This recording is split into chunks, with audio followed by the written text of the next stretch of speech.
sure, sir. Are we on somebody's page? Yeah, man. Okay. You want to record too? See, it ain't popped up yet. You should probably take it from his page. Can you just post it to the chat too? Your page that we're going live for? Oh, okay. Well, I can't because I'm using my phone. Well, after. Oh, got you. Yeah, because it needs to go on GMS Dallas Live to the actual page. Okay. We have the credential. I don't even know the credential. I got it on my phone, so I can put it up. Okay.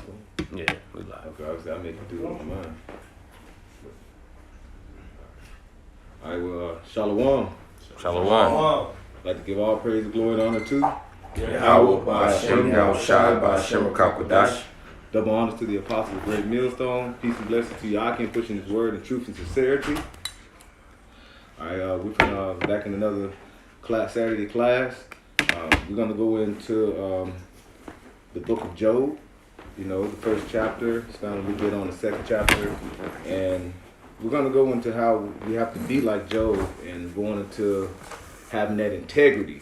Especially when you come into this truth, we have to keep your integrity. You know, we build up as coming in as newborn babes in this truth. You know, when we first start off, and it's a start of a new life, a new way of moving about the ways of life. You know, having that integrity as you walk through the spirit of Yahweh Shem Yahushai. All right, and we could definitely jump right into it. You got that definition? Yeah, let me get that definition. This is the definition of that word integrity just on the Google search. It says the quality of being honest and having strong moral principles, moral uprightness. All right, strong moral principles, moral uprightness. Okay, and as we walk, we have to walk uprightly, right? Now, when we go into start on the book of Job, we'll get that of him being an upright man. All right, and integrity, like I said, going into being becoming whole again. You know, when you start off, you start off with that desire of new milk, and you build up, and you become whole. All right, Job basically he had fulfilled his life with all type of riches. You know what I'm saying? And the Lord gave him that adversity. And did he break down? Did his principles, his moral principles, did it break down? No, he still believed in the Lord. He was still walking as an upright man. All right. In fact, let's get that. Second definition. Yeah. Yep. The second definition, it says the state of being whole and undivided. Not wavering, undivided. You know what I'm saying? No breaking down. All right. Not walking timid through the spirit of the Lord. Having faith. You know, when it comes down to it, that's what it is. Having that strong belief, that faith. All right? Yeah, pretty simple. Since he said divided, James 1 and 8, a double-minded man is unstable in all his ways. Double-minded man is unstable in all his ways. All right? So when you have a double-minded man, he don't have that faith in the Lord. He basically is double-minded. He's hopscotching, jumping back and forth. Should I do this? So a double-minded man is bringing forth a gray area. He's not balanced.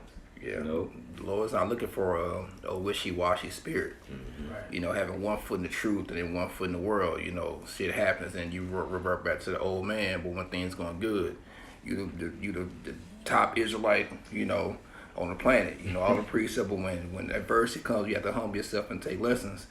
You revert back to the world. That's not what the Most High is looking for. You'll be unstable out there. You won't be steady in the time of trouble. Right. When things really hit the fan, you know. Right. The scriptures also say, meddle not with them that are given in the change. Like basically not having a consistent character. Right. Like not any stability pretty much. You, like you said, wishy-washy. Whatever situation of adversity, it may pull you one way or another. You're not like rooted, basically. You know? Right? That's remind me of Colossians 2, you know, around the 7th verse, they rooted and built up in them. All right, you got to stay grounded in this thing. All right, if you're not deep in your roots and deeply grounded, deeply in the ground, you know what I'm saying, you know, if you get some adversity hit you, like you say, that's like water hitting something that ain't deeply rooted, it can get washed away, you know? It's Matthew 5 and 48. And this Yahushua speaking, he says, "Be ye therefore perfect, even as your Father, which is in heaven, is perfect." And when you go into that word perfect, it means complete. You know, it's a synonym for being having integrity, you know, being whole. So it just as Yahweh Bahashim Yahushua is complete and whole, right? That's how he's calling us. Yeah. Yeah, we're gonna go into that reading about our forefather Job. You know, he had that integrity. He was a righteous and a man that he was whole. He had that integrity. We can get the brother to start on that. Job. Yeah. Yeah.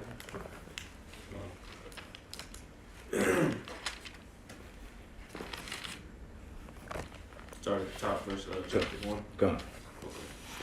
This is Job, the first chapter, starting at the top. It says, there was a man in the land of Uz whose name was Job, and that man was perfect and upright, and one that feared Yahweh Shem Yahushai. All right. And I would say he was, and we can finish like. Uz, if you look on the map, it was like you had like Israel, you know, below south of Israel, you had what Edom, and kind of in the bottom, like below that a little bit to your east, it was Uz, you know. So he was around, like you say, in a land where it was probably most likely surrounded by heathens. You know, that's why you have some some Jake try to say, oh, he was basically wasn't a Jake, you know, from the tribe of, you know, he wasn't from the nation of Israel, but he was. I mean, just because he sojourned there, that was his land, there where he was living, doesn't mean that he wasn't, you know, Israelite. Yeah, because even our forefather Abraham, you know, his beginning with his family with Terah, they were in Ur of Chaldees, just surrounded by heathens. They wasn't in the promised land, Right. you know. So that shows the legacy of our people. We were always a nomadic people. That's right. Mostly dwelling among the damn heathens, man. You know? Yeah, in the ancient world, the land you dwell, that's normally what they called you after, you know. So a lot of people say that Job was an Edomite, but nah, we know what Edom represents. It represents the wicked of the scriptures. That's right. You know, the actual wicked. So he couldn't have been the Edomite. Kind. Just like you have like Simon the Canaanite, which was one of the 12 apostles that was sent. But that don't make sense if Yahweh said, don't go only go to lost sheep, the house of Israel, but then he let a guy named Simon the Canaanite come into the camp and send him out. Like, which is it? Right. You know, so you just called out to the land where you dwelt in. You know, that doesn't determine your actual lineage, you know, back in the ancient world. Exactly. And what heathen is considered upright. Right. That's right. And Just like when he goes into talking about Cornelius, it says he was the devout. You know, just an example. Like, certain characteristics the Lord ain't going to attach to no heathen, man. Exactly. That's right. Man, we'll get that word up right. I got a quick one for you if you want. It'll go right into that word upright. This is Deuteronomy 32:15. But Jeshurun, or Yasharon in the Hebrew, waxed fat and kicked. Thou art waxen fat. Thou art grown thick. Thou art covered with fatness. Then he forsook the Most High, which made him, and lightly esteemed the rock of his salvation. You know, I pull that scripture to, you know, to go into that title or that name, Jeshurun, which pretty much that's Israel, you know, when we're in our right mind. You know, you go into that word Jeshurun or Yasharon, it means upright. That's right. Just as Job was. God, I got you. This is Strong's H3477, Yashar, and it means straight, upright, correct, right, pleasing, correct. Then it says upright, righteous, and it says upright. Yeah. So you notice that was the man of the Lord. It wasn't no Edomite. All right. Job was an upright man, and we know the Lord. And we get Psalm 7 around the 10th verse, and also Genesis 6 and 9. Like I say, he was an upright man. He was a just man, right? You know, that's meaning basically he was a man out of the nation of Israel. I got that Psalm 7. This is Psalm 7 and verse 10. My defense is of the Most High, which saveth the upright in heart. All right. He saved the upright at heart. He don't save no damn heathens. All right. So that lets you know that, you know, despite the land he was in, he was basically upright and the man of the Lord. He was of the nation of Israel. Right. And somebody got that Genesis 6 and 9. And this is just a representation here, like I say, of men that walk with the Lord, like we knew Enoch walked with the Lord, you know. And now we're finna go to the account of Noah. God, this is the book of Genesis chapter 6, verse 9. These are the generations of Noah Noah was a just man. A just man, an upright man. All right, Yashar. You know, go ahead. And perfect in his generations. Mm-hmm. And Noah walked with the Heavenly Father. Okay, so the upright men, the Shar men, they walk with the Lord. All right, and who are upright men are we? What are the Lord that He said He was going to save? All right, and that's going like we just read in Psalm 7. All right, and who are the upright men? Men that fear the Lord. All right, Proverbs 9. You know, the fear of the Lord. Let's get that Proverbs 9 around the 10th verse. You gotta have that fear of the Lord to basically walk in the righteous path. If you don't have the fear of the Lord, then you'll be bound to be what? Be devoured by Satan. And we'll get that as well. Okay, I got you. This is the book of Proverbs, chapter 9, and verse 10. It says, oh, matter of fact, verse 9. It says, give instruction to a wise man, and he will be yet wiser. Teach a just man, and he will increase in learning. Mm-hmm. The fear of the Lord is the beginning of wisdom. The fear of the Lord is the beginning of wisdom. And watch that. That's you receive instruction. All right. When you receive the instruction, you learn how to walk this righteous path. All right. If you have the fear of the Lord, you're gonna basically walk the righteous path, walk the path to the best of your ability. All right. And it's like you say, Enoch. All right. Noah.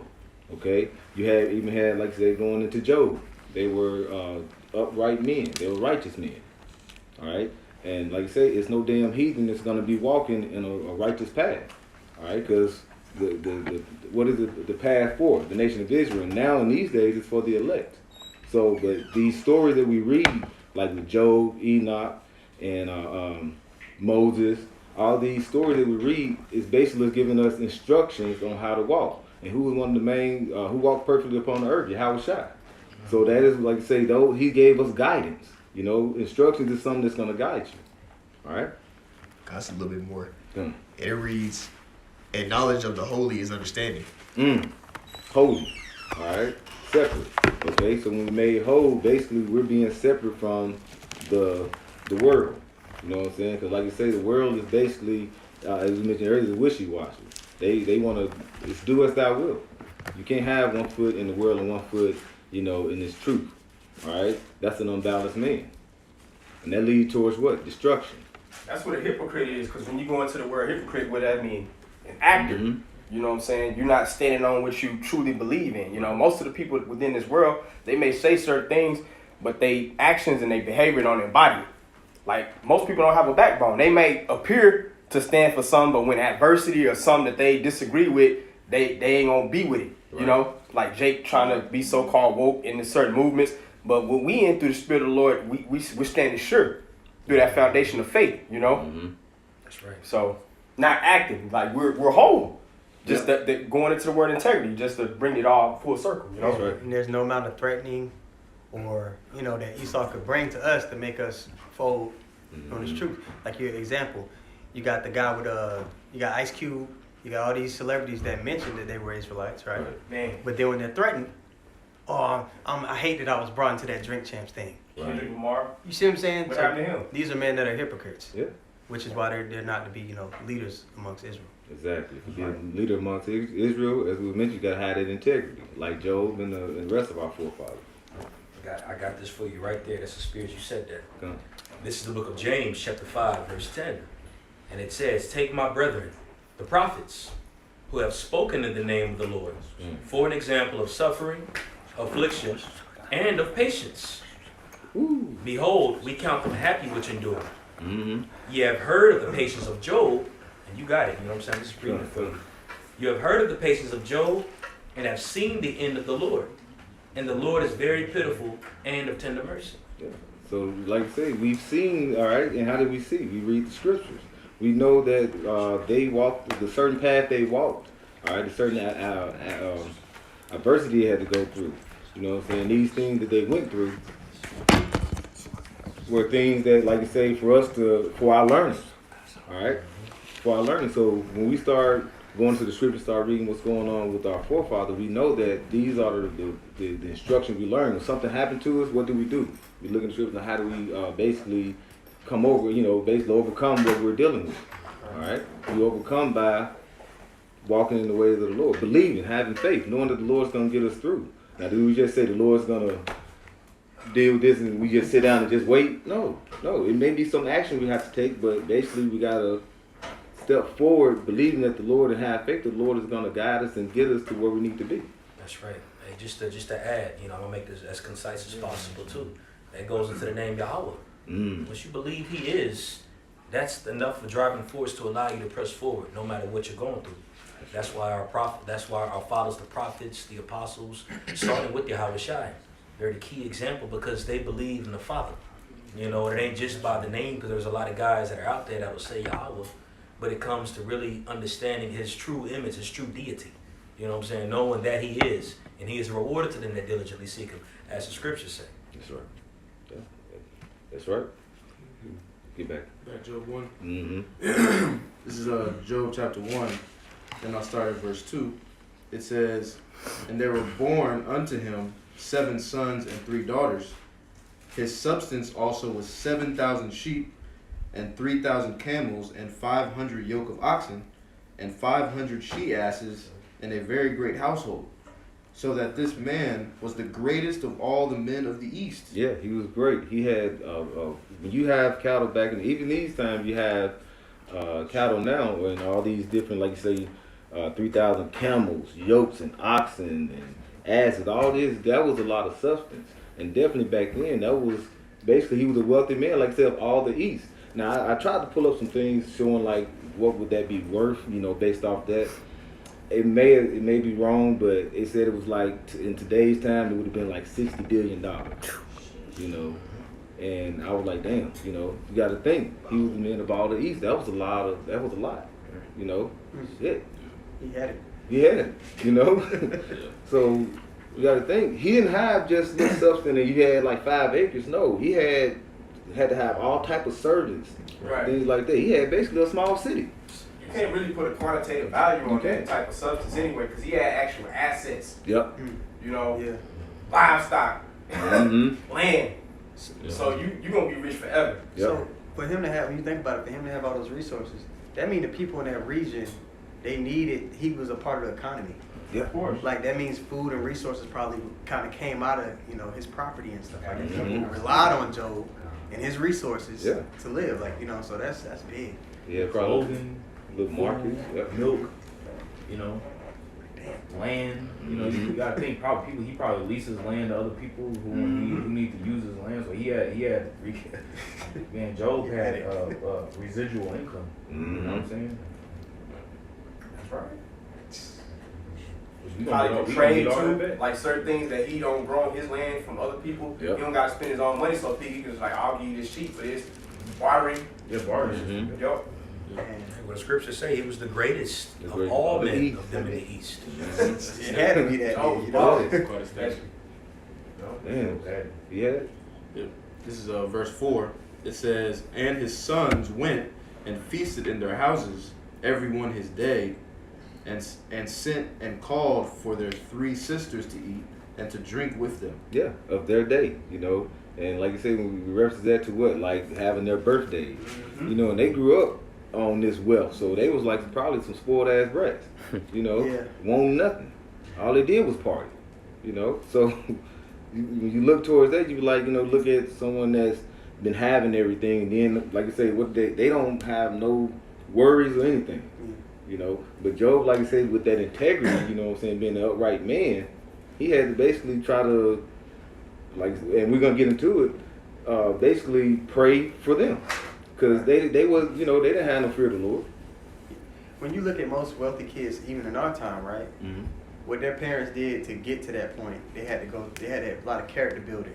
They had to have integrity. They had to do certain things and have certain conduct to get to that position. Mhm. It's never passed down to these kids. They're oblivious to how the real world works. Mm-hmm. So I can see Job's, if you look at Job's kids being in that, same station. That's right. Entitled. Yeah. Look how T.I. son at. That's what I was thinking about when I was saying. I didn't want to say his name, but him. Yeah, that makes me think of this quote, if I can bring it out. I know brothers know this one. Yeah. Strong man make. It says hard times create strong men create good times, which Job created good times for his inheritance, his offspring rather. It says good times create weak men. Yeah. You see, it's just like what y'all going into, and weak men create hard times. So. Yeah. Weak men, weak minded, you know. But like I said, when you don't have a care in the world, you get to a point where it's not worth nothing to you. Matter of fact, Joe Rogan, I was listening to his podcast the other day, and he was saying where when he moved into, started getting money, moved into, got his first, I guess, TV role. And he said, you know, he got this nice big ass loft and things like that. He was like, man, you would walk in every day like, man, I got a big nice house, you know. And through time, he just walked in. He was just a regular house, you know. He didn't have no want. He didn't have no worries. He got to a point. He was like, he just understood. Now he understand that. Now, as long as you got something to eat, a place over your head, you know, a roof over your head, you know, you'll be all good. You know, when you have something you don't, and you grew up in it, like you said, you don't have no care. You know. They got the saying, possessions possess you. Mm-hmm. And the difference between Job, right, and all these people that get possessed by their wealth. The man in Matthew, the rich man, the Lord, Yahweh told, hey, sell everything and follow me. Job would have been in the spirit to follow the Lord. Right. That's think about how, He would've think about gave how you many everything. you probably can name on your hand how many rich men would actually give it all away Right. to walk after righteousness. Mm-hmm. That's the mentality we should take on. So seeing that Job had all these things, Yeah. he still had his priorities straight, which was righteousness. Yeah. More principles. I got something real quick. It's based upon, you know, because, you know, the scripture says in the book of Ecclesiastes, Sirach, it says that wine and women make men of understanding to err. Mm-hmm. You know what I'm saying? So when you come up in particular riches, or if you come up in a particular way with no discipline, it made me think about the parable of the prodigal son. Right? So this is Luke chapter 15, verse 11. It says, and he said, a certain man had 2 sons. And the younger of them said to his father, Father, give me the portion of goods that falleth to me. Which, you know, as a son, you would get the inheritance. You know, the firstborn would get the greater portion, and then, you know, then after would get a particular piece, but it may not necessarily be as large as the firstborn's inheritance, right? It says, and he divided unto them his living. And here's the point, verse 13, it says, verse 13 and 14. You can break it down. It says, not many days after, the younger son gathered all together and took his journey into a far country, and there wasted his substance with riotous living. Hey, he gathered everything, and like I said, went somewhere, and he went and enjoyed himself. Yep. Partying, just spending everything, you know, and what did he end up with? It says in verse 14, and when he had spent all, there arose a mighty famine in that land, and he began to be in want. See? You know what I'm saying? He'll use up all his oil. You know, and now he in want. He could have, you know what I'm saying? He could have saved his thing. He basically could have took his time. Invested. You know, invested. Basically trade, receive something. When you give something, receive. He was just all partying and giving. And then when he was all used up, then the Lord brought out that famine. You know? I was on that, bro. Come on. Repeat back to this. Right, this is Job chapter 1 verse 5. It says, and it was so, when the days of their feasting were gone about, that Job sent and sanctified them, and rose up early in the morning and offered burnt offerings according to the number of them all. For Job said, it may be that my sons have sinned and cursed God in their hearts. Thus did Job continually. All right, so Job constantly sacrificed and prayed for himself and his children. Because he knew they basically, if you want to put point blank, he knew they wasn't shit. You know, like you mentioned to T.I., he probably knew his son ain't shit because he just a spoiled little brat. You know? But Job had to constantly pray over him and his kids. Because like you say, Job, as being a righteous man, he didn't go around and celebrate his day. But what they were doing. If that was someone that wasn't an upright man, he would have probably been in there with him. Like they say today, oh, it's for the kids. You know, these holidays, it's for the kids, and we're going to do it for them. No, Job, he's like, no, I'm going to stay away from that. I'm going to pray for you. You know? That's how it works sometimes. You know, you might have to, your household might be saved through you. Because certain families, you know, the father, for example, might be in the truth, but children, the wife, they might not necessarily be full-fledged. But as long as the wife is pleased, you know, the Lord will save them. Like Noah. Yep. It don't really talk about if Noah's sons was out there prophesying with Noah, helping build the ark. Exactly. But they got saved. So the same thing, because Noah was probably praying over his family, you know. right. Other brothers may pray for family members as well. That shows there ain't nothing wrong with praying for your family that may not necessarily be in this thing. Absolutely. You know, as long as they not too far astray, they ain't just being disrespectful. You know, but that's how the Lord work. You know, Right, work. through one man just doing the right thing, you can cover your whole family. You know. Mm-hmm. Yeah, absolutely. That's right. Yeah. And Job had that understanding. If I can add, it also that kind of gives a glimpse into how the father of the household is in a way a mediator, you know, for the family. He's the high priest of the house. Because like in Genesis 25, it talked about how Sarah went through Isaac, basically to entreat the Lord. You know what I mean? So just giving a glimpse into that chain of command. You know, 1 Corinthians 11 chapter. You know what I mean? So I just thought that was interesting. Yeah. He was a priest.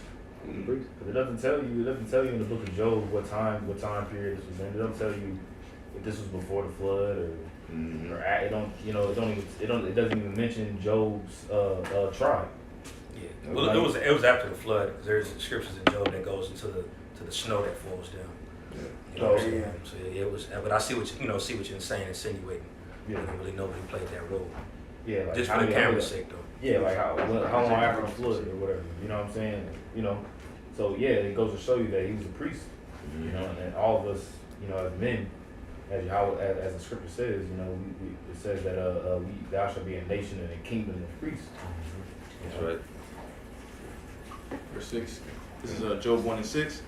Now there was a day when the sons of God came to present themselves before the Lord, and Satan came also among them. And the Lord said unto Satan, Whence comest thou? Then Satan answered the Lord and said, From going to and fro in the earth, and from walking up and down in it. Hey, and this can also you can use to say, when they say Satan, saying the devil is in the ground or, and fire and everything. Right. Why was he in heaven? You know what I'm saying? He didn't say I came from hell to go into the earth and go back to hell. No, he said came through and go from it, coming basically from the heavens down to the earth, going back up to and fro. So it's something that you can use also just to show that, it's the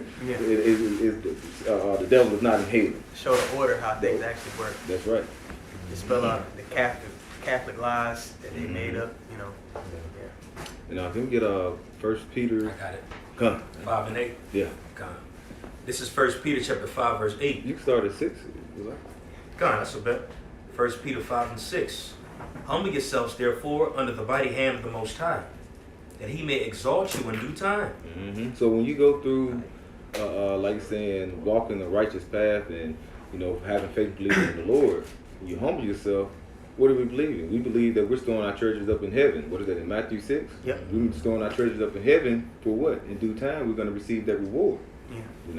Because Yahushua said, the reward is going to be with him. Right. We have that faith and belief. That's what we're waiting for, that due time for that to happen. That's right. Verse 7. Casting all your care upon him, for he careth for you. All the care. So like I say, when you get to a point, if you have your highs and lows, our cares, we say, hey, we're going to put it to the Lord. Like Job did with his family, Yeah. They wasn't righteous, but like I say, through him, they could have been saved, possibly, so he was like, what? I'm going to pray for him. I'm going to sacrifice for him, Verse 8. Be sober, be vigilant, because your adversary the devil, as a roaring lion, walketh about, seeking whom he may devour. Yes. And the devil, he's going to throw things in your face. He's going to tempt you with certain things, That's why you got to be vigilant. And we can get that word vigilant. I think we got that last night as well. That's being what? You got to be focused. All right. Yeah, just to add, if I may, when you go into this, because he's using the analogy as a lion for a reason. Mm-hmm. When a lion stalks his prey, he can stalk his prey for a while. He'll crouch in the bushes. His main objective is to catch his prey when the prey isn't expecting him as much. Mm-hmm. And we're going to the example of Job here. He was had a mass amount of substance, all these different things, but it got to the point where Satan crept in and got him right then and there when he was at the height of all his substance. So looking at all of our walk as you're going into just the diligence and keeping that integrity, Satan can come when you're very comfortable, not really expecting him.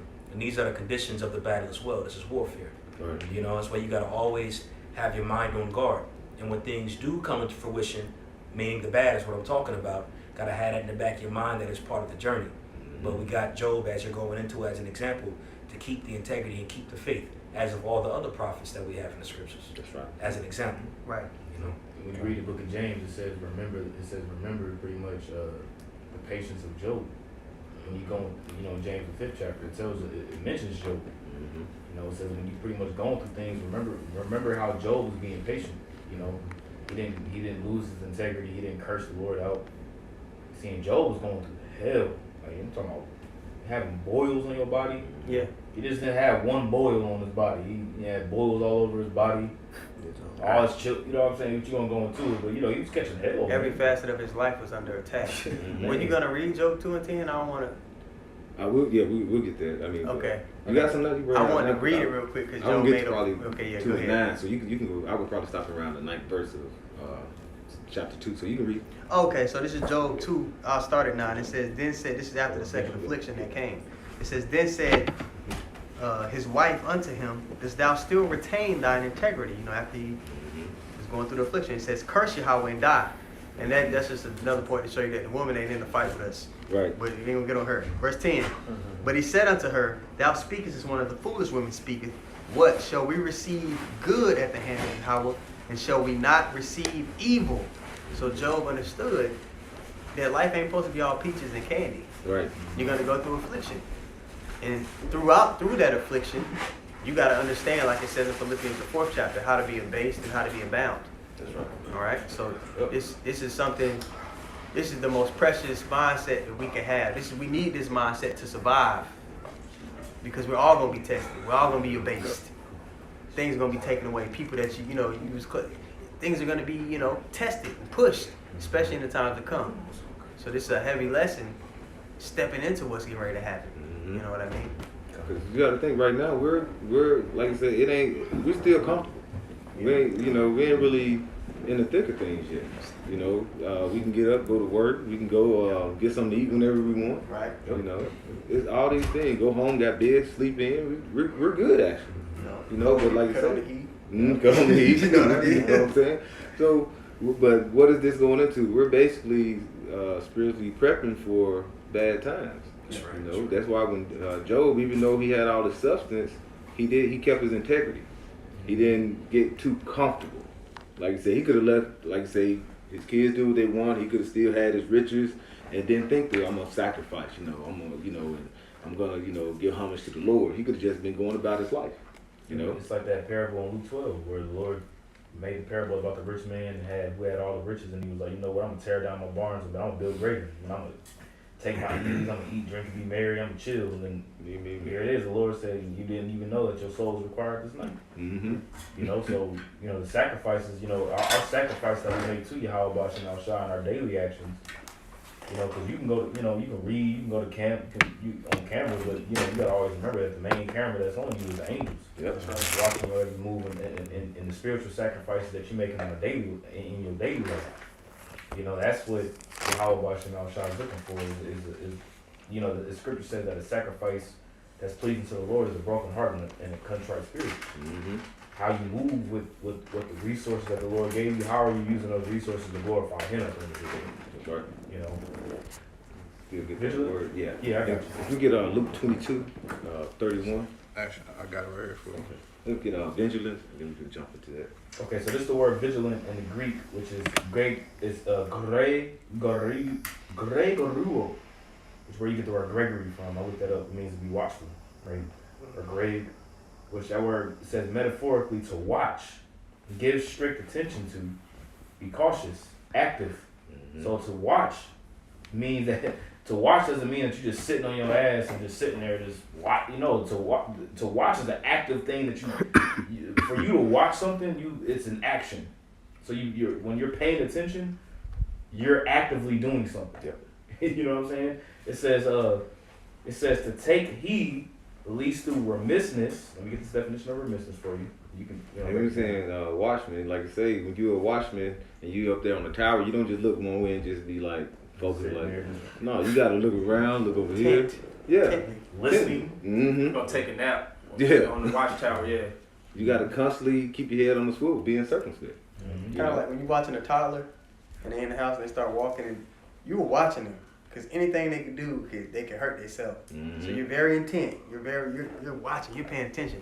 Ready to try to grab them real Yeah, quick. you're ready. Yeah. You know Stick what I the mean? finger in the socket or something. You know, Anything. So yeah, you're just like you're yeah. ready. You're like I know this motherfucker doing something. You know? Yeah. If I can add, they actually call that, like, when it comes to like child care, they call it active supervision. Look at you. Yeah, he does. Yeah. So like, you know, like just sitting somewhere and just posting up and watching is not active supervision. Right. You know what I mean? You can actually get in trouble for that. You have to actually go and, you know, get in the mix. You know, you have to be moving around. You got to be, you know, being able to discern, you know, what people are talking about. You know, it's Yeah. more than just, you know, watching, so to speak. You Sitting know? down watching Murray. Right. Jerry Yeah. Springer while the baby Right. running. I'm gonna watch a movie real I'm quick. watching. Yeah, I'm watching. You know, over here watching Baby Murray. got a fork in the socket. That remind me of what faith without works is dead. You can't say I just got faith and then go to sleep every day and I'm watching. watching this. I'm good. You know, I mean, you got to be active. You know. It literally says it. Yeah. Yeah. To be vigilant means to watch, give attention, be cautious. But to be cautious means you're actively looking for something. Mm-hmm. You see. So it says to take heed. To take heed least through remissness, which I got the definition of remissness for you. It says lacking care or attention to duty, Okay. negligent. Being Right. lazy, just don't give a damn. Yep. You know, lacking care. You know, you don't want a watchman to be lazy and lack care. Like you said, he may be up there taking naps and shit. Next thing you know, your enemy crept about. Next thing you know, they right inside your door. Yeah. You know. So it says to take heed least through remissness and indolence, and that definition of indolence says laziness. It says avoidance of activity or exertion. See?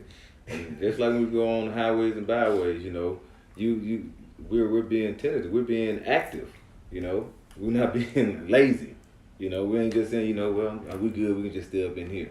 No, we're supposed to spread the word throughout, you know, through on the highways and byways.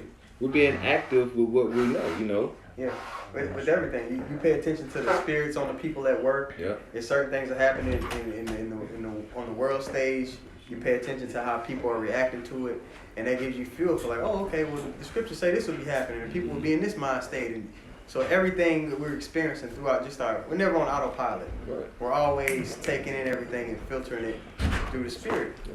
You know, always being attentive. We're not negligent parents. Yep. Use that word negligent. You know. It's like if you walking down the street, you know what I'm saying, and you see some bullshit going on down like on the other side of the street. You being diligent and you being vigilant. You like, you know what? I'm not gonna go over there. Like when you read in Job, first chapter, I'm pretty sure I already read it, but it said that he was a man that eschewed evil. Mm-hmm. Which means to eschew something means to shun it. Shun it, yeah. You know, you move it, you get out the way of it. You know what I'm saying? Because you know, our BS is gonna come along with it. So it says to take heed leads through remissness and indolence, which is like laziness, right? Inactivity, you know, not giving diligence, right? Some destructive calamity suddenly overtake one. Destructive calamity overtakes you. All right. So basically, you're being circumspect because something won't just pop up and happen to you all of a sudden. All right. You take heed of what's going on, so nothing won't surprise you.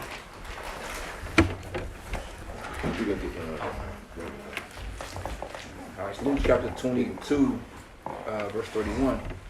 And the Lord said, Simon, Simon, behold, Satan hath desired to have you, that he may sift you as wheat. Yeah, he's trying to sift them because what is Satan doing? He's going around the earth seeking who he may devour. All right. And that's one, like I say, when you basically are in the spirit, the devil will come at you 10 times harder. But I have prayed for thee, that thy faith fail not, and when thou art converted, strengthen thy brethren. Hey, and like I say, when you feel like things are down, that's what you're supposed to do. You're supposed to reach out to your brother, strengthen one another. All right. It says with 2 or 3 amongst you, in my rough paraphrasing, in my name, I believe the Lord is in the midst of it. All right. So use brothers to build up. So you can't just be you be out and You may have some brothers do it. They be up there saying, I'm just do my own thing, you know. But the thing is, the devil can sift you. Like you say, he's like a lion. He can basically, he's waiting for you at the right moment when you're not even expecting it. And he can throw something at you and basically catch you. And then before you know it, it's too late. You're like, man, I've been devoured. You know, you say, I'm going to read tomorrow. You know, next thing you know, next week I'm going to read this day, that day. And you keep putting off, next thing you know, you basically became what? A double-minded man. You're back in the world. Oh, a little bit by little bit. Mhm. Right, 5th chapter. That's right. Yeah, we jump back This into is Job chapter 1, verse 7. It says, And the Lord said unto Satan, Whence comest thou? Then Satan answered the Lord and said, From going to and fro in the earth, and from walking up and down in it. And the Lord said unto Satan, Hast thou considered my servant Job, that there is none like him in the earth, a perfect and upright man, one that feareth God and escheweth evil? Mm-hmm. They and the one that fears God is sure of evil. All right, and you know when you look at it, the Lord had what? He had what you would say a hedge around him. We get Psalms 84 and 11. Can you read that again, Bobby? Job 1 and 7, it says, And the Lord said unto Satan, Whence comest thou? Oh, Slaki, verse 8. It said, And the Lord said unto Satan, Hast thou considered my servant Job, that there is none like him in the earth, a perfect and upright man, one that feareth God and escheweth evil? Mm-hmm. And like we just mentioned, he eschewed evil, right? He shunned it.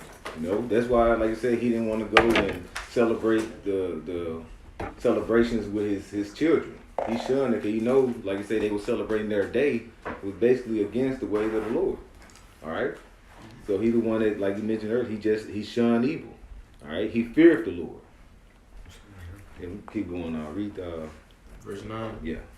It says, Then Satan answered the Lord and said, Doth Job fear God for naught? Has not thou made an hedge about him, and about his house, and about all that he hath on every side?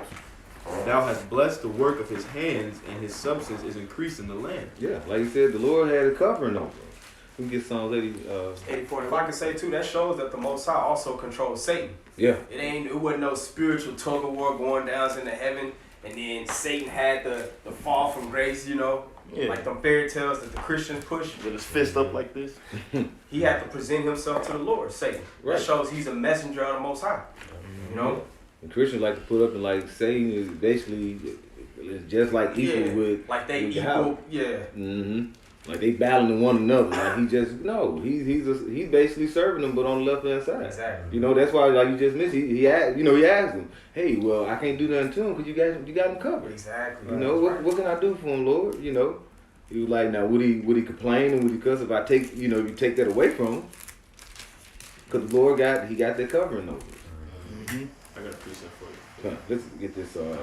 Psalms 84 and 11. Mhm. It reads, For the Lord, Yahweh, is a sun and shield. Mm-hmm. The Lord will give grace and glory. No good thing will he withhold from them that walk uprightly. Yes. So the ones that walk uprightly, the righteous, he's a shield over to them. Right? He's a defender. Right?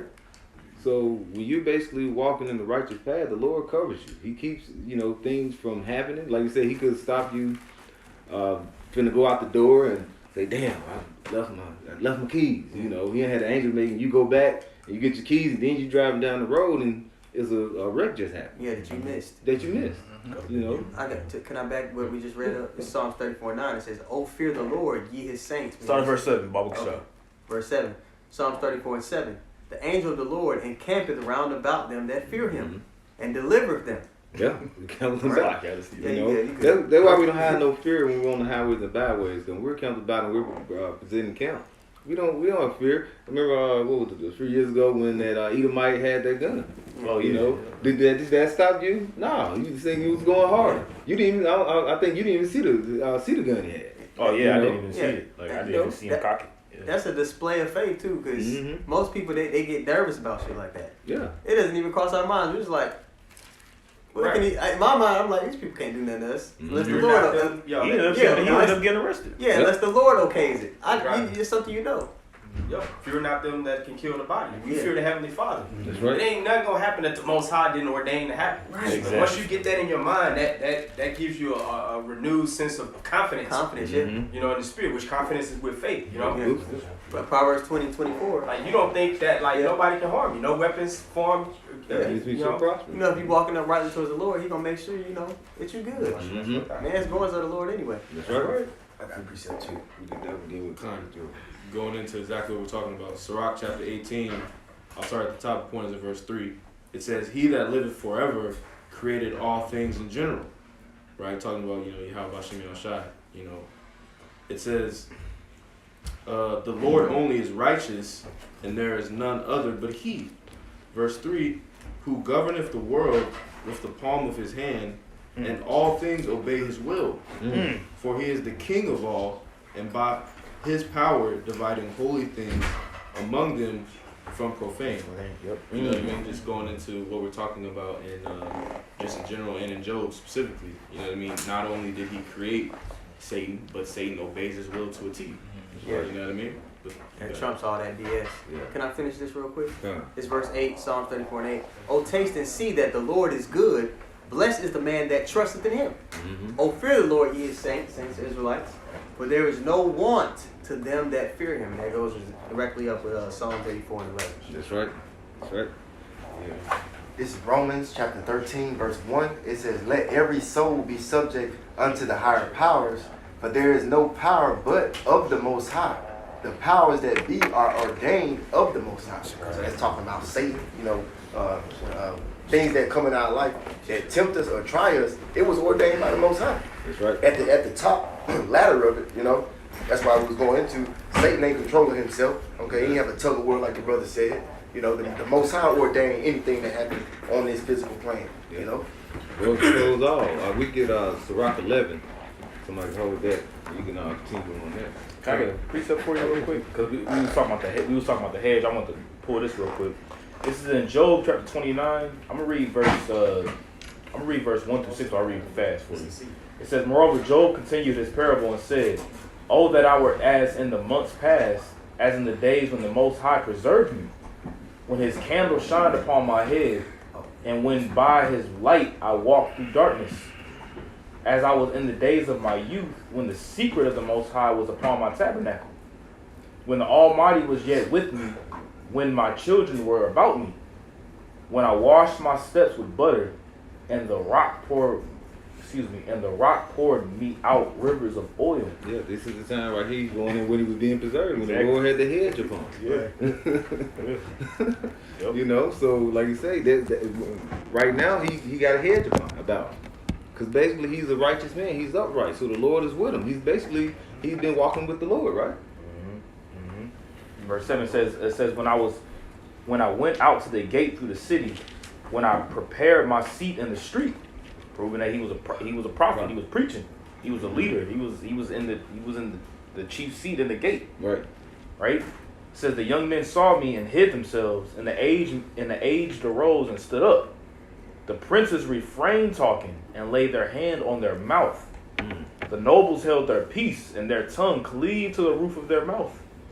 When they heard me, then it blessed me, and when the eyes saw me, it gave witness to me. Hey, he said the nobleman basically held. So he was, let you know that he was a man of substance. You had all these men that were out there listening to him. You had other rich men that was listening to him. All right, because Job was high very high up. That's right. Like you say, he had the noblemen listening to him. So you had other rich men, but they probably was under Job. They probably, Job probably, and we just going by how he said the substance of things, what it would be today.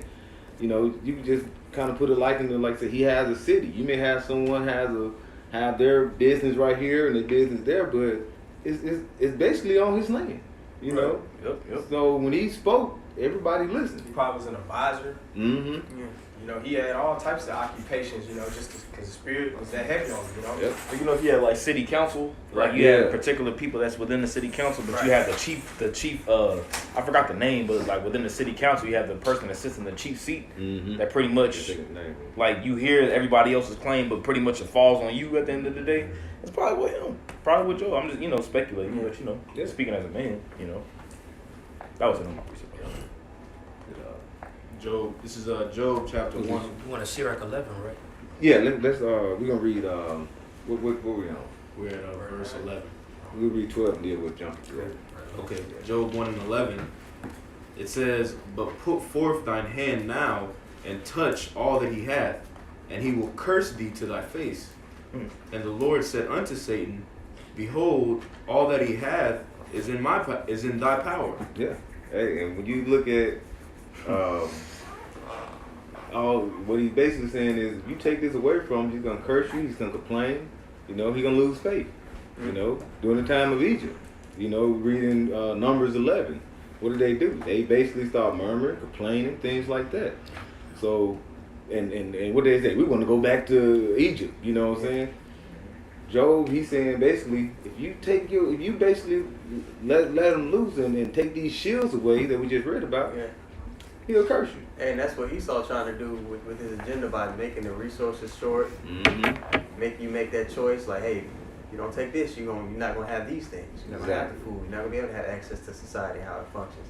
He's putting that same snare before the believers. Yeah. You know? And that's going into what? The Lord control and all. And that's what Satan was saying. If you allow it, and you allow him to lose everything, or basically take stuff from him, basically he'll lose faith. So that's letting you know that the Lord controls the left hand and the right hand. Both sides. You know, So we're all like little Jobs. You know, have you considered the elect? Hey, Elder Yatazak did a lesson some years ago. He said, "Hast thou considered my servant?" Like it says, "Hast thou considered my servant Job?" He said, you know, in his lesson, he says, "Hast thou considered my servant?" and put your name there. Yeah. You know? Yo, because our integrity is about to be heavily tested. Right. Especially with the you know what, when that decision is put before us, that's going to be an act of integrity to make the right decision in that moment, you know? Just like Job had to do when, you know, he was brought to that lower state. He didn't forsake the Lord, you know? Yeah. Would he keep his moral principles, or would he lose his mind? You know? All the accounts of the man standing boldly are that. Joseph, when he was sold by his own brothers into captivity, he didn't forsake the Lord. You know, all these different examples of us standing uprightly, man, in the face of affliction. That's right. Let's get Sirach 11, around 14. Come. This is the book of Sirach, chapter 11, verse 14. And it reads, "Prosperity and adversity, life and death, poverty and riches come of the Lord." So anything, like I say, you see a man that's on the highways that's homeless, you see a man of wealth. Hey, the Lord has allowed both things to happen. You know? It didn't happen and then the Lord said, what happened? And he's like, dang, who did this? No, the Lord, he knows all things. It's a council up in the heavens. You know? It's like when he asked who's going to basically put Ahab to death in Ramoth Gilead. He had a council and he had them giving them different counsel what they would do. And he said, okay, I choose you, go do what you said. You know? Because the angel told him what he would do to kill him. So the Lord, he controls that. Now people say that's wrong. Like you say, well, did that make the Lord unrighteous? You know, Yahweh forbid it. You know? Got one more. Did you want more on that? You on verse 15? That was verse 14. You can read verse 15. Okay, verse 15. "Wisdom, knowledge, and understanding of the law of the Lord, love and the way of good works are from him." Yeah. So everything, and when you receive this wisdom and knowledge and understanding, like you say, that's like going into Isaiah 33 and around the 6th verse. You know? And then what is the fear of the Lord? That's all his treasure. He he believes and he put a shield around men that believes in him. Have faith in him. Right. You know, who's actively seeking, the Lord. You got another? Yeah. This is Ecclesiastes chapter 7, verse 14. "In the day of prosperity be joyful, but in the day of adversity consider. The Most High also had set the one over against the other, to the end that man should find nothing after him." So that's just going into the balance of everything. You know, when you got your joyful moments, case in point, Job being rich and such, you know, the bad is going to come with it. Right. And that's even what Job said, should not the Lord give good and not the evil? And at the end of the day, when he was going through everything, he still said, "Blessed be the Lord." That's the mindset that we all got to have. That's because Satan gonna come swinging with that windmill. You know what I'm saying? Like that street fight, he gonna land a lot of them, man. But hey, that's part of the battle. That's right. You know. Yeah. That's it on that precept, bro. Yeah, that's just like you say. You quoted what happened in you read it earlier, Job 2 around the 10th verse. Yeah, and then with his wife, you know, she don't have no wisdom. You can read that. We read that last night at camp. What was it? Numbers 39. I mean, Job 39. Job 39. Yeah, 39:17. 39:17. Yeah, we went into that. You know, the woman with the pride from the wisdom. You know, that's why he had to tell her. That's why the man is the head of the household. They say ever learning, never coming to the understanding of the truth. That's right. That's right. And when you read, because I read that in Ecclesiastes 7, when you look at Solomon and that, why he wrote that letter, he's pretty much he was rich. He's a king. You know, we all know Solomon's substance. But when you go into that book, he's pretty much just giving a breakdown on his experience as being a wealthy man, as he was going through the highs and as he was going through his lows and he was tripping. You know, he was pretty much saying at the end of the day, both sides come from the Lord. And that's something that we all got to constantly understand, especially the more you prolong within this walk. You understand it more and more. You understand it at one moment, but later on down the line, you understand a whole nother heavier portion of that. But it's all sent by the Lord for your growth and your development. That's right. And that was a heavy trial the Lord put Job through for his growth and his development. You know, so the Lord can take you there. He can take you through the gauntlet and through that ringer, you know, just to see if you're going to still call on him. That's right. And that's what Satan is used for. You got it, brother. Yeah, the precepts. God, we can get back to that. It's Job 13:15. Though he slay me, yet will I trust in him. But I will maintain my own ways before him. And just as, you know, the option we're just going into, man, hey, you know, this our temptation that we all come up on. You know, it's going to feel like the Lord is literally slaying us, man. Like, we're going to feel his heavy hand. You know, but at the end of the day, you got to have the same mindset that Job had, Yahweh Shai had. All of our righteous forefathers, we're going to maintain our own ways. Meaning, maintain that integrity, that wholeness, that completeness, because that's what ultimately is being tested. You know, when you read that 1 Peter, the first chapter, around the 7th verse, he says, you know, working paraphrasing, trying your faith, which is precious as gold. Right. You know, what's ultimately being tried is your integrity. You know, but that's backed by your faith. And that's what the Lord is, you know, pulling out of all the elect in these times. What was you just reading? That was 13 and 15. 13 and 15. Can I get that word maintain for you real quick? In that verse? That word is yakach. Right? Yakach. Which that word maintain says show to be right. Prove. You see? So that he said, I will maintain my integrity. Pretty much he said, even though the Lord gonna slay me, I'm gonna prove my integrity to him regardless. You see, and that's the same mindset that we gotta have in our temptation. You know, in the time where our faith is gonna, because each and every last one of us are gonna have our hour of temptation. Yahweh Shai had his hour, where he was, you know, he prayed to the Lord 3 times for that cup to be passed away from him, and he had to go through that on his own. You see, so, you know, whoever, you know, however the Lord has it for each and every last one of our walks, we gotta have it to where, look, even though it may seem that the Lord is gonna slay you, like for example, 2 Maccabees 7, the brothers, you know, like they went through they got tortured. They still maintained their integrity at the end of the day, understanding the end goal. Yeah. Like we was reading at camp yesterday, it said, with Yahweh Shai said that pretty much he had the joy that was set before him. He endured the cross. So each and every last one of us, we all got to bear our own cross, but we got to see the joy that's set before. You got to think, Job seen the joy. You know, Job had it in his mind, like, man, you know what, the Lord gonna bless me. You know, even though he was catching hell, he was complaining. You know what I'm saying? But he wasn't complaining in a negative sense. You know what I'm saying? But he was questioning, like, Lord, you know what I'm saying? Like, you got to think. He was like, damn, why? You know what I'm saying? But at the end, he got blessed. Yeah. You know, you got it. I was that some of his friends didn't understand that. You know, they wasn't righteous men. Some of them wasn't even, you know what I'm saying, of the nation of, you know, the nation of Israel. They was like, you did something. Yeah, you had to do something. Yeah, you had to do something.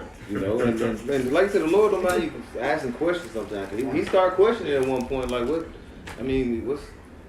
what did I do? You know, you show me. But like you say, then the Lord, you know, when we read the story, the Lord goes in and shows them different things. You know, he didn't just give them a definitive answer, but he just basically gave them some comfort. Yeah, like look, like if you see the stars in the heaven and the different constellations and how the snow falls, like you can't understand why and how this stuff happens. It's kind of like when your kids asking you questions, you're like, well, why? And you be like, because I said so. You don't sit there and explain it all to them, but it's for their own good at the end of the day. You know? So, Right. Yeah, that makes me think about what Yahushua said in Matthew the 5th chapter. He says, for the rain, falleth upon the just and the unjust. It lines up with 2 Ezra 7th chapter. It says how the wicked and the righteous shall suffer great things. But the difference is that the righteous has hope for the wise. So we all going to go through it, and we all do go through it. But at the end of the day, the dividing factor is that the elect has that hope for the wise. Right. That's right. 2 Ezra 7. Job chapter 1, verse 12, it says, And the Lord said unto Satan, Behold, all that he hath is in thy power. Only upon himself put not forth thine hand. So Satan went forth from the presence of the Lord. And there was a day, when his sons and daughters were eating and drinking wine in their eldest brother's house, and there came a messenger unto Job and said, The oxen were plowing, and the asses feeding beside them, and the Sabians fell upon them and took them away. Yea, they have slain the servants with the edge of the sword, and I only am escaped alone to tell thee. Yep. So now he's going through these events, like you said, the young rich man, like you said, we told you how was shot. I think we just mentioned that earlier. And what did he say? If you want to follow me, give up all your riches, give up all these things, and walk with me. And he said, "No, I don't want to do that." He walked away sorrowful. Yeah, he walked away sorrowful. Say everything. And like you said, Job, he would have gave up his thing because he was an upright, righteous man. He was a man with integrity, all right, with moral principles. But now the Lord said, "Hey, told Satan, go do what you will, but what? Don't put your hands on Job. Don't kill him. Basically, don't put your hands on him at this point." In the first chapter, we don't get into the second chapter. He said, you put your hands on him, but don't kill him. Verse 16, it says, While he was yet speaking, there came also another and said, The fire of God is fallen from heaven, and hath burned up thy sheep and thy servants, and consumed them. And I only am escaped alone to tell thee. Hey, so that was what? Burned about 7,000 sheep. He done burned up, like you said, so basically you just seeing all his city just being destroyed.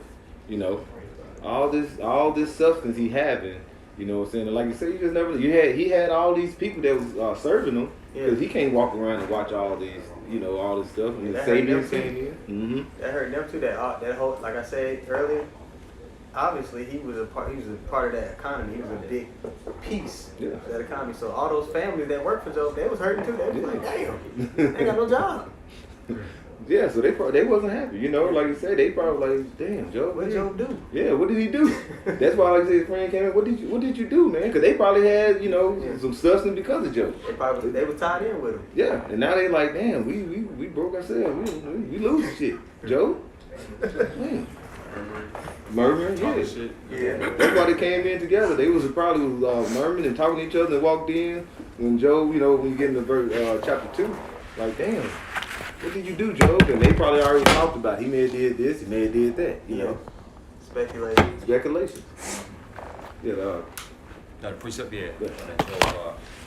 Job 42 and 7, and it reads, and it was so that after the Lord had spoke these words unto Job, the Lord said to Eliphaz the Temanite, My wrath is kindled against thee and against thee thy two friends, for ye have not spoken of me the things that is right, as my servant Job has. Now Job was speaking upright. Job was a devout man. He's speaking upright, towards the Lord. But these men, like your brothers are going into, they didn't understand. They didn't understand what was happening at the time, But Job held true and fast to his faith in Yahweh Shem Yahushua, and took that, and girded up his loins like the Lord told him to. Right? That's right. And verse 8, it says, Therefore, take unto you now 7 bullocks and 7 rams, and go to my servant Job, and offer up for yourselves a burnt offering, and my servant Job shall pray for you. For him I will accept, lest I deal with you after your folly. See, they were in their folly at the time, you know. But what it says to him I will accept, you know, because Yeah. he was being what? Upright. That's right. Reminds me of Cain and Abel. You know, the Most High God accepted Abel's offering, but you know he didn't accept Cain's, right? Yeah.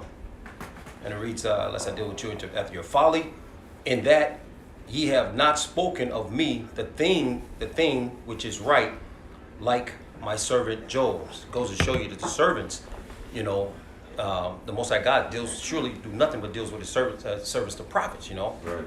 And the Most High God was dealing with Job, not the Eliphaz and his friends and whoever else was around. The Most High God, the scripture says, Job was the most mightiest man in the East. Some roughly paraphrasing, you know. So Job was that uplifted man, like your brothers were going into. Job was talked to the rich men, and what did they do? They listened. They opened up their ears and stuff, you know. That's right. The poor, the women, you know, they opened up their ears because they knew. See, back then, you know, that this message right here that we're pushing, you know, was a little bit more closer to the ear and to the ground. But right now, you know, it's way far because the world has gotten worse. Yeah. It hasn't gotten better. It's gotten worse. So the word has gotten pushed away from us, you know, and the people. See, the people had some kind of sense of, you know, fear of the Lord, you know. But right now, I mean, all people, you know, all nations had some kind of fear, you know. But right now, they have no fear because the Lord hasn't raised up he hasn't raised up, you know. That's it. And with us, with his men, like you said, we're out here for what? Because we have fear of the Lord. That's why we're in here now. That's why we've been listening to apostles and elders and everything, because we heard the word and we basically, you know, that fear came upon us. So we said, let's go ahead and try to find and walk the righteous path. You know, put off the old men, offend less. You know. Now, like you say, we're gonna get into these times like Job. Like I said, what's going through at this time? Job's losing his substance. He's gonna get his integrity tested. Mm-hmm. All right, he's gonna see if he's gonna crack from the moral principle. Anybody have something? Now we can jump. It's 1 Kings chapter 9 and verse 4. It says, and because King David, he was also known, you know, to have that integrity as well. It says, and if thou will walk, and this is the Lord speaking to Solomon, and if thou will walk before me as David thy father walked in integrity of heart and in uprightness, to do according to all that I have commanded thee, and will keep my statutes and my judgments, then will I establish the throne of thy kingdom upon Israel forever, as I promised to David thy father, saying, there shall not fail thee a man upon the throne of Israel.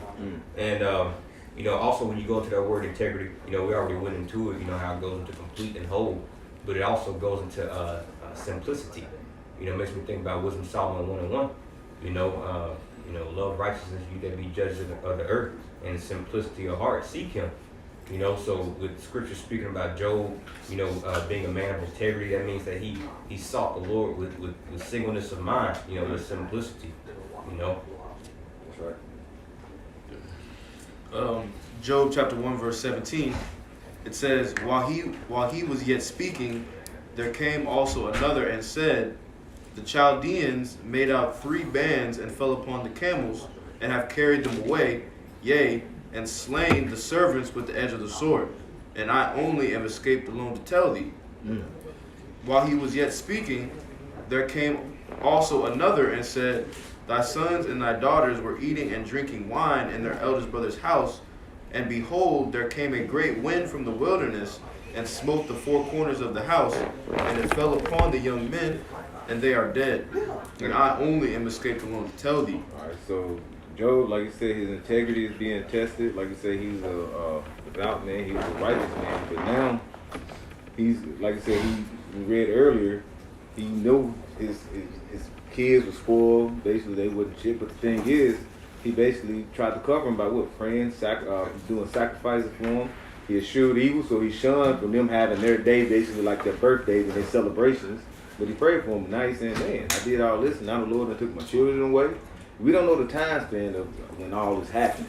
But still, this is a lot to lose for someone that was a wealthy man, and, you know, the most wealthiest man mostly of all the East, you know. Verse 20, It says, Then Job arose and rent his mantle and shaved his head and fell down upon the ground and worshipped and said, Naked came I out of my mother's womb, and naked shall I return thither. Yeah. Now, can we get James 5, 10? Because with all this happening, he didn't just break down and just say, I'm through. He was like, hey, Lord, naked I came out, naked, so I'm basically, you have brought me back to being fresh, bro, with no substance, no cattle, because all these things were taken away from him, no children. So he said, hey, the Lord looked like I'm going to be perishing next, so, naked I came out the womb, naked I'm going back. So the Lord is basically reverting me back to being from the beginning. A restart. So,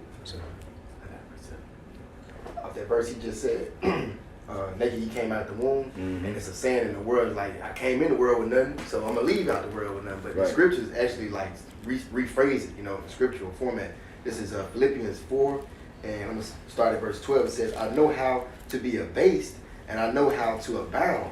Everywhere and in all things I am instructed both to be full and to be hungry, both to abound and to suffer need. So we know how to, not have nothing, because we came in this world without nothing. But the scriptures, roughly paraphrase it again, it says, like, I know how to be abased, like low, at a lower state. Because the Lord going to provide, Yeah. That's what you got to have the faith in. And saying that our conduct doesn't change whether we're being upheld, whether we're in a good space or in a low space. Our conduct should remain the same towards the Lord. We should be walking upright regardless of outside circumstances. But it's not really outside because the Lord puts the strings, but regardless of what state you're in, you're walking upright. Yeah. That's Ecclesiastes 7 and 13. I asked somebody to bring that out. Ecclesiastes 17 and 14 and 15. Yeah, Timothy says, sir, we brought nothing in, we can carry nothing out. 1 Timothy 6. Godliness with contentment is great gain. Exactly. That's right. Going back into that simplicity that he referenced, you read Wisdom of Solomon in the 1st chapter. Yep. Food and raiment, let us therefore be content, That's right. We get James 5 and 10. Also, the elder just mentioned Sirach 7 and 14 verse. And also someone could hold Sirach 2 around the 4th verse. I got that, James, for you. This is the book of James, chapter 5, verse 10. It says, Take my brethren, the prophets, who have spoken in the name of the Lord, for an example of suffering affliction and of patience. Yeah, because like you said, the prophets, they went through things, But the thing is, you learn by, we mentioned earlier, by what? Your experiences. So we take heed to what the prophets, our forefathers have mentioned and said, like you say, suffering through certain afflictions, Even when you have, like say, Job, certain ailments. Did he curse the Lord? No. He had faith. He believed. Now, he had questions, but the thing is, did he basically turn away from the Lord? No. Because he had faith. The Lord would deliver, Yeah, just laying back on what you're saying. Like, it's like Jake in the world. The main thing as to why Jake could be going through, not necessarily why they're going through what they're going through, but the main question that Jake has is why.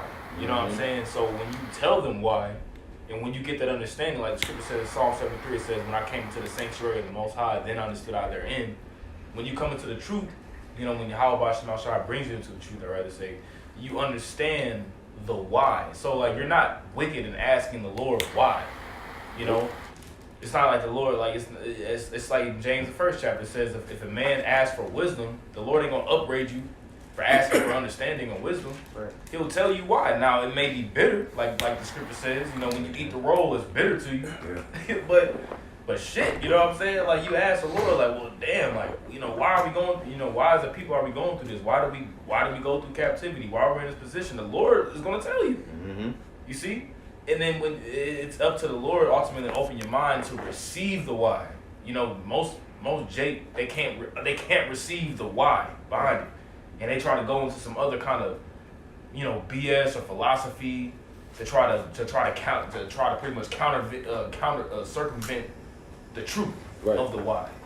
Job was asking him why, and the Lord told him, like, man, God, you know what I'm saying? Like, shit, you know what I mean?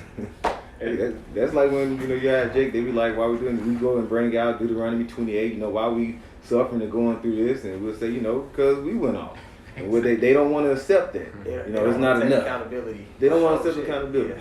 It ain't enough. Receive good and not evil. I Did got somebody quote that? Yeah, we read it earlier. I know you did. This Isaiah 42:24. Who gave Jacob for a spoil and Israel to the robbers? Did not Yahweh, he against whom we have sinned? For they would not walk in his ways, neither were they obedient unto his law. And so we sin. So and like you say, we transgress. We were doing iniquity. That's what constantly sin upon sin. So the Lord is supposed to keep watching us doing these after He gave us the law, statute, commandment, gave us a standard to say, okay, you're not even like your parents. I told you to do this, and that, but yet you going totally different than what I told you to do. I'm supposed to just let it ride, and you constantly disobey me? You gotta whoop his ass. Send prophets to warn you. Send prophets. The hand is constantly extended. What's that? Zechariah, I can't think of what chapter and verse, but it talk about snatching the shoulder away. You know what I'm saying? And you see it constantly. So eventually you gotta what? You spread a rod, spoil the child. So basically we were just some spoiled brats running around, constantly doing what we want to do. Headstrong. Job got chastened walking with the Lord, and he still kept his integrity. Yes. You know, so that's a high level of integrity. Yeah. Because he could have tried to justify himself, like, I've been doing this, that, and the third, but he just dealt with it. You know? Because you keep doubting, you start doubting more, you know what I'm saying, you may become what? Double-minded. Damned. Yeah. Then you're condemned. Damn. So like you say, and it's basically like, it's not a lot to go on. Like I say, it's not a broad walk. That's why I say it's a narrow walk. You know, 2 Corinthians 7. You know, that's why I said the fire's on one side and the water's on the other side. It's not something that if you stumble, you just keep stumbling. You're just gonna keep falling left, falling right. You're gonna hit some of that fire. That's basically you need to jump back in, follow straight and narrow. All right, be vigilant. You know, focus on, directly on that prize. You know, Yahweh Shai, you mentioned last night at camp, Yahweh Shai is at the end. You know, he's showing you that kingdom, you know, that's why he came in.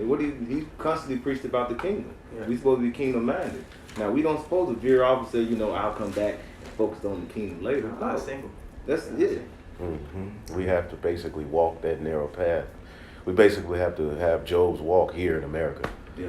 We're walking that narrow path to where we're trying to think ancient and think like Eastern and ancient men, but we're in the West. So a lot of temptations, it's weary, you get tired, and you're frustrated, but that's a part of the narrow path. Yahweh Shai warned you. So yeah. But he's still dealing with it, so we're supposed to count it all joy. In fact, we can't blame the truth. A lot of people who fall out, what they do is they blame the truth. They blame the brotherhood. Well, everything that you went through was promised to you. I told you was gonna catch hell. You should. How you gonna blame the truth? It's a straight gate for a reason. You know. Said offenses must go. Yeah. And plus, if you've been called to the king's table, we're at the king's table right now. That's it. We have to go through it. He went through it. How the hell? We're at the king's table. Service not above the Lord. Like we see things on high, not here on the earth. This is very heavy, man. There was one more verse? Yeah. Okay. I'm gonna read verse 10 again. James 5:10. It says, "Take my brethren, the prophets who have spoken in the name of the Lord, for an example of suffering, affliction, and of patience." It says, verse 11, "Behold, we count them happy which endure.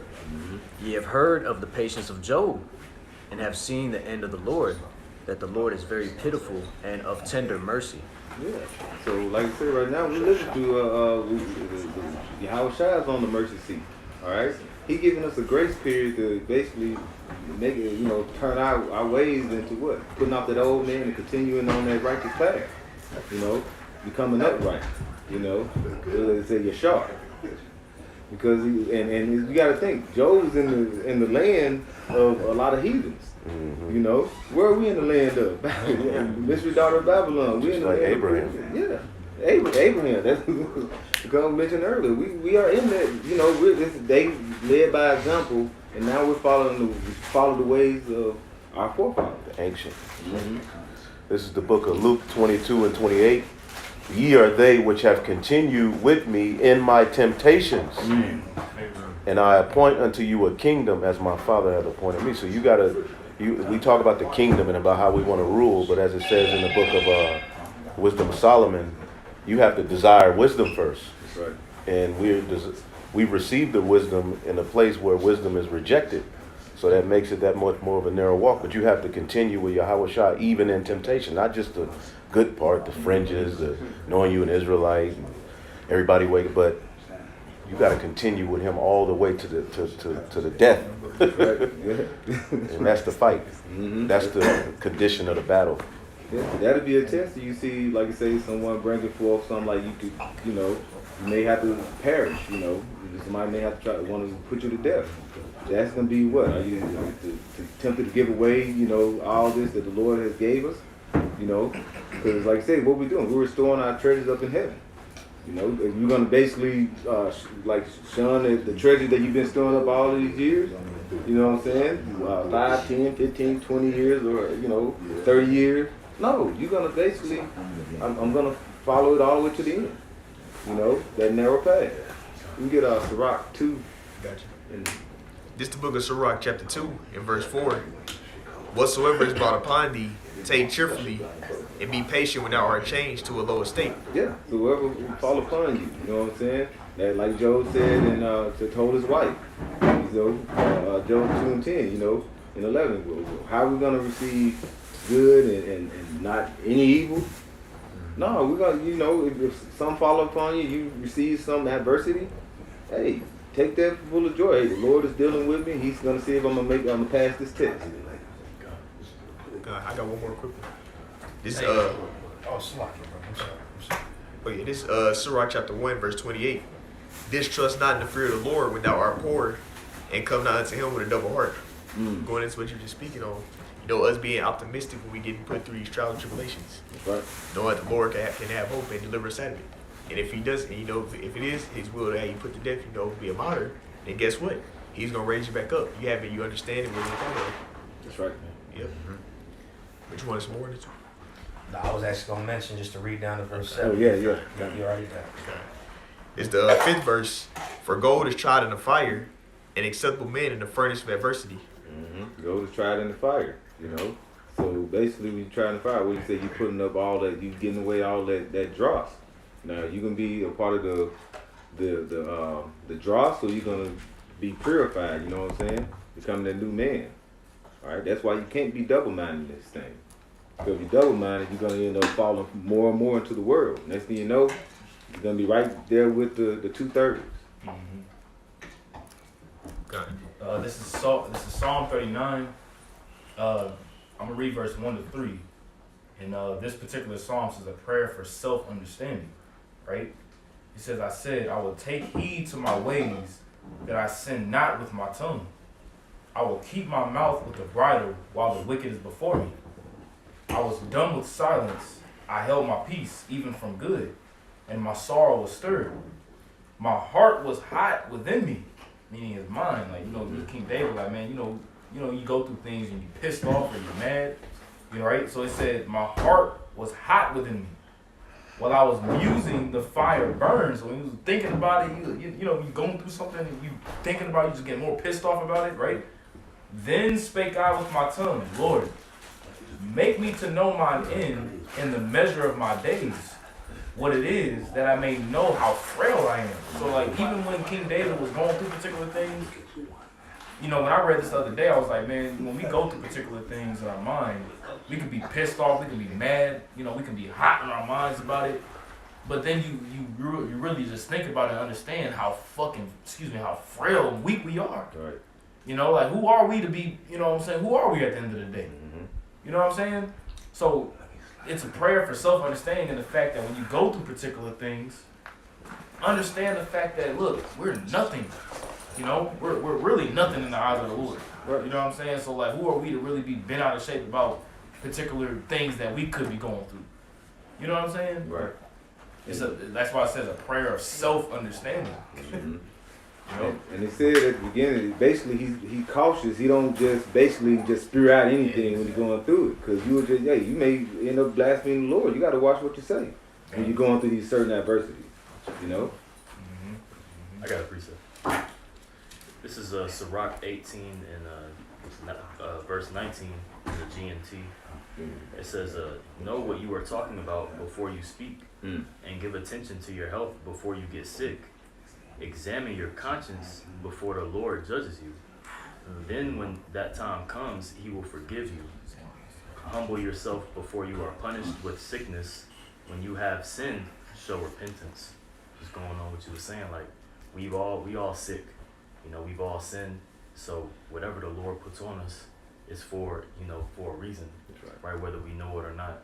But you know, faith, we believe that, you know, we're making up for that through this time now. You know, we're doing these works and walking through that straight gate. That's right. Hey, Malak, can you read verse 20? Con. So he was in the same chapter. Okay, yeah, I had it pulled up in the notes. This is verse 20.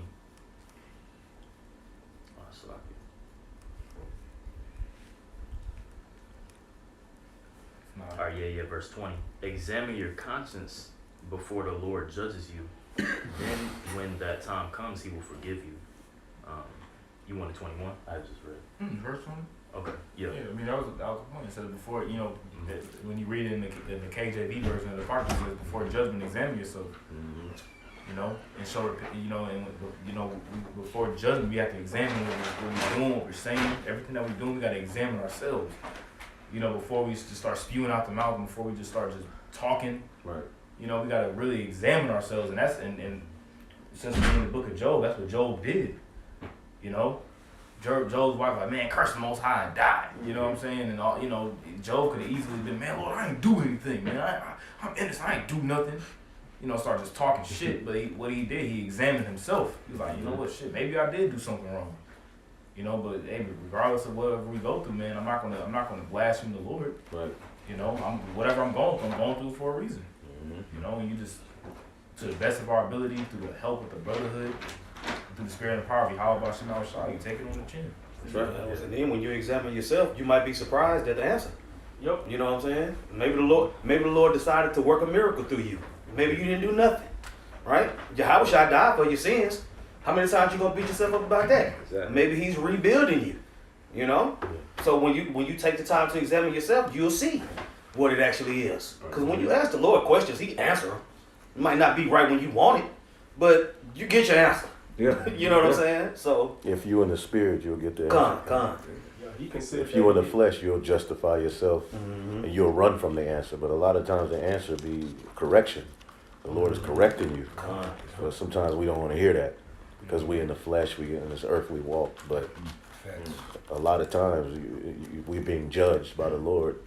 And we know why, but we run from why because we just want to be justified in being mad or whatever. Right.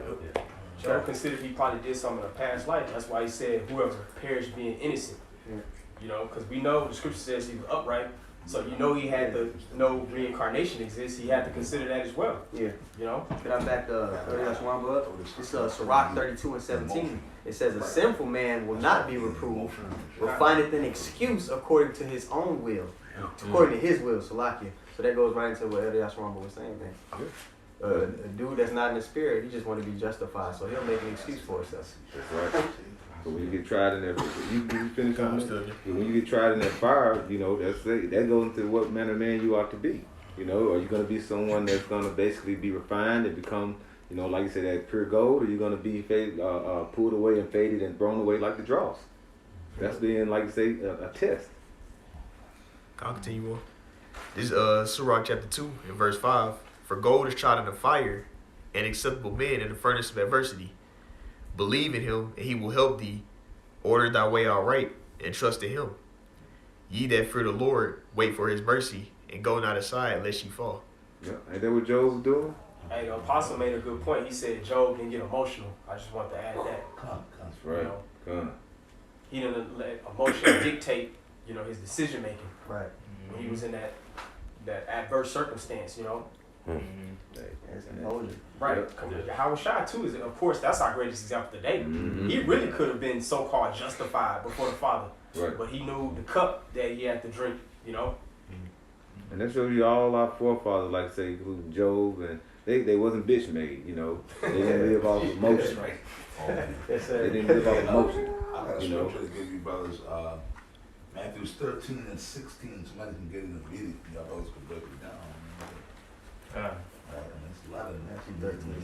I got it. This is the book of St. Matthew, chapter 13, verse 16. It says, but blessed are your eyes, for they see, and your ears, for they hear. Hey, blessed are your eyes that see and your ears that hear. All right. So the things that we see and the things we hear, what are we gonna do? You know, if you are pushing the word and you starting to see these things, and you see, we look and see what's going on with the world.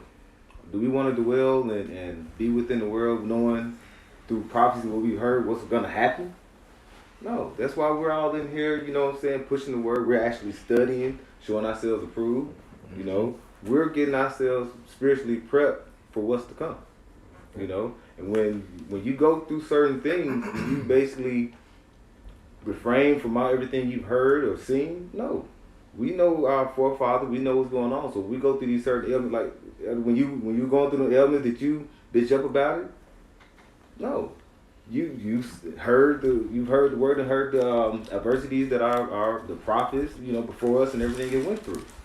You know, our apostles have went through. You know, we've heard the story. Those are building blocks for us. Mm-hmm. So why would we bitch up now, especially the times we're in? There's a lot more meat in that same chapter. Oh man, there's a lot more in that same Matthew. Well, who's reading that? Kinda, I am. Well, continuing, let the brothers break it down, but read on. Kinda, this is verse 17 in Matthew 13. Verse 17, it says, yeah, you gotta keep reading, man. Get all them gems and stuff in there, you know. Matthew 13, verse 17, it says, for verily I say unto you, that many prophets and righteous men have desired to see those things which ye see, and have not seen them. Hey, because you got to think, you know, that to me it made me think of Daniel. Daniel prophesied, and Daniel basically has to interpret dreams.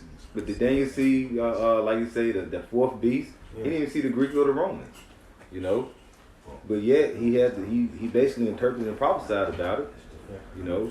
Now we're being, like you say, men of the Lord, being prophets, you know, among the body. We're starting to see the things come, you know. We're starting to see end time prophecy. Yes. So it's like, dude, this for a quarter. Why would you fold? We're about to get what we've been working for. There's no reason. It's like you gonna give up at the end, you gonna quit at the end. That's a bitch ass nigga. Yeah. You know, going to what you were saying, somebody that quits at the end of something. And the prophets, like you said, they didn't see certain things, and did they say, you know what, I don't think this is happening now, so let me go back and somewhere about prophecy. Somebody get that scripture in Matthew's. Hold off on that one for a minute and go to the other scripture. But he didn't go up to the end of the same chapter. Get that one. Read it. Just read that. It's self-explanatory. Don't take too much breaking down. And when you read Matthew 10, get in the habit of understanding that Yahweh Shai is talking to his disciples. He's talking to, if you wanted the men of the Lord, if you believe you are, he's talking to you in that chapter for your mission. But he was talking to the 12 at that time because they had to go through the regions of Jerusalem and preach the word. He was like, you would catch hell. Right. You know, but we can liken all of these things, when you read it from top to bottom, liken it to your walk.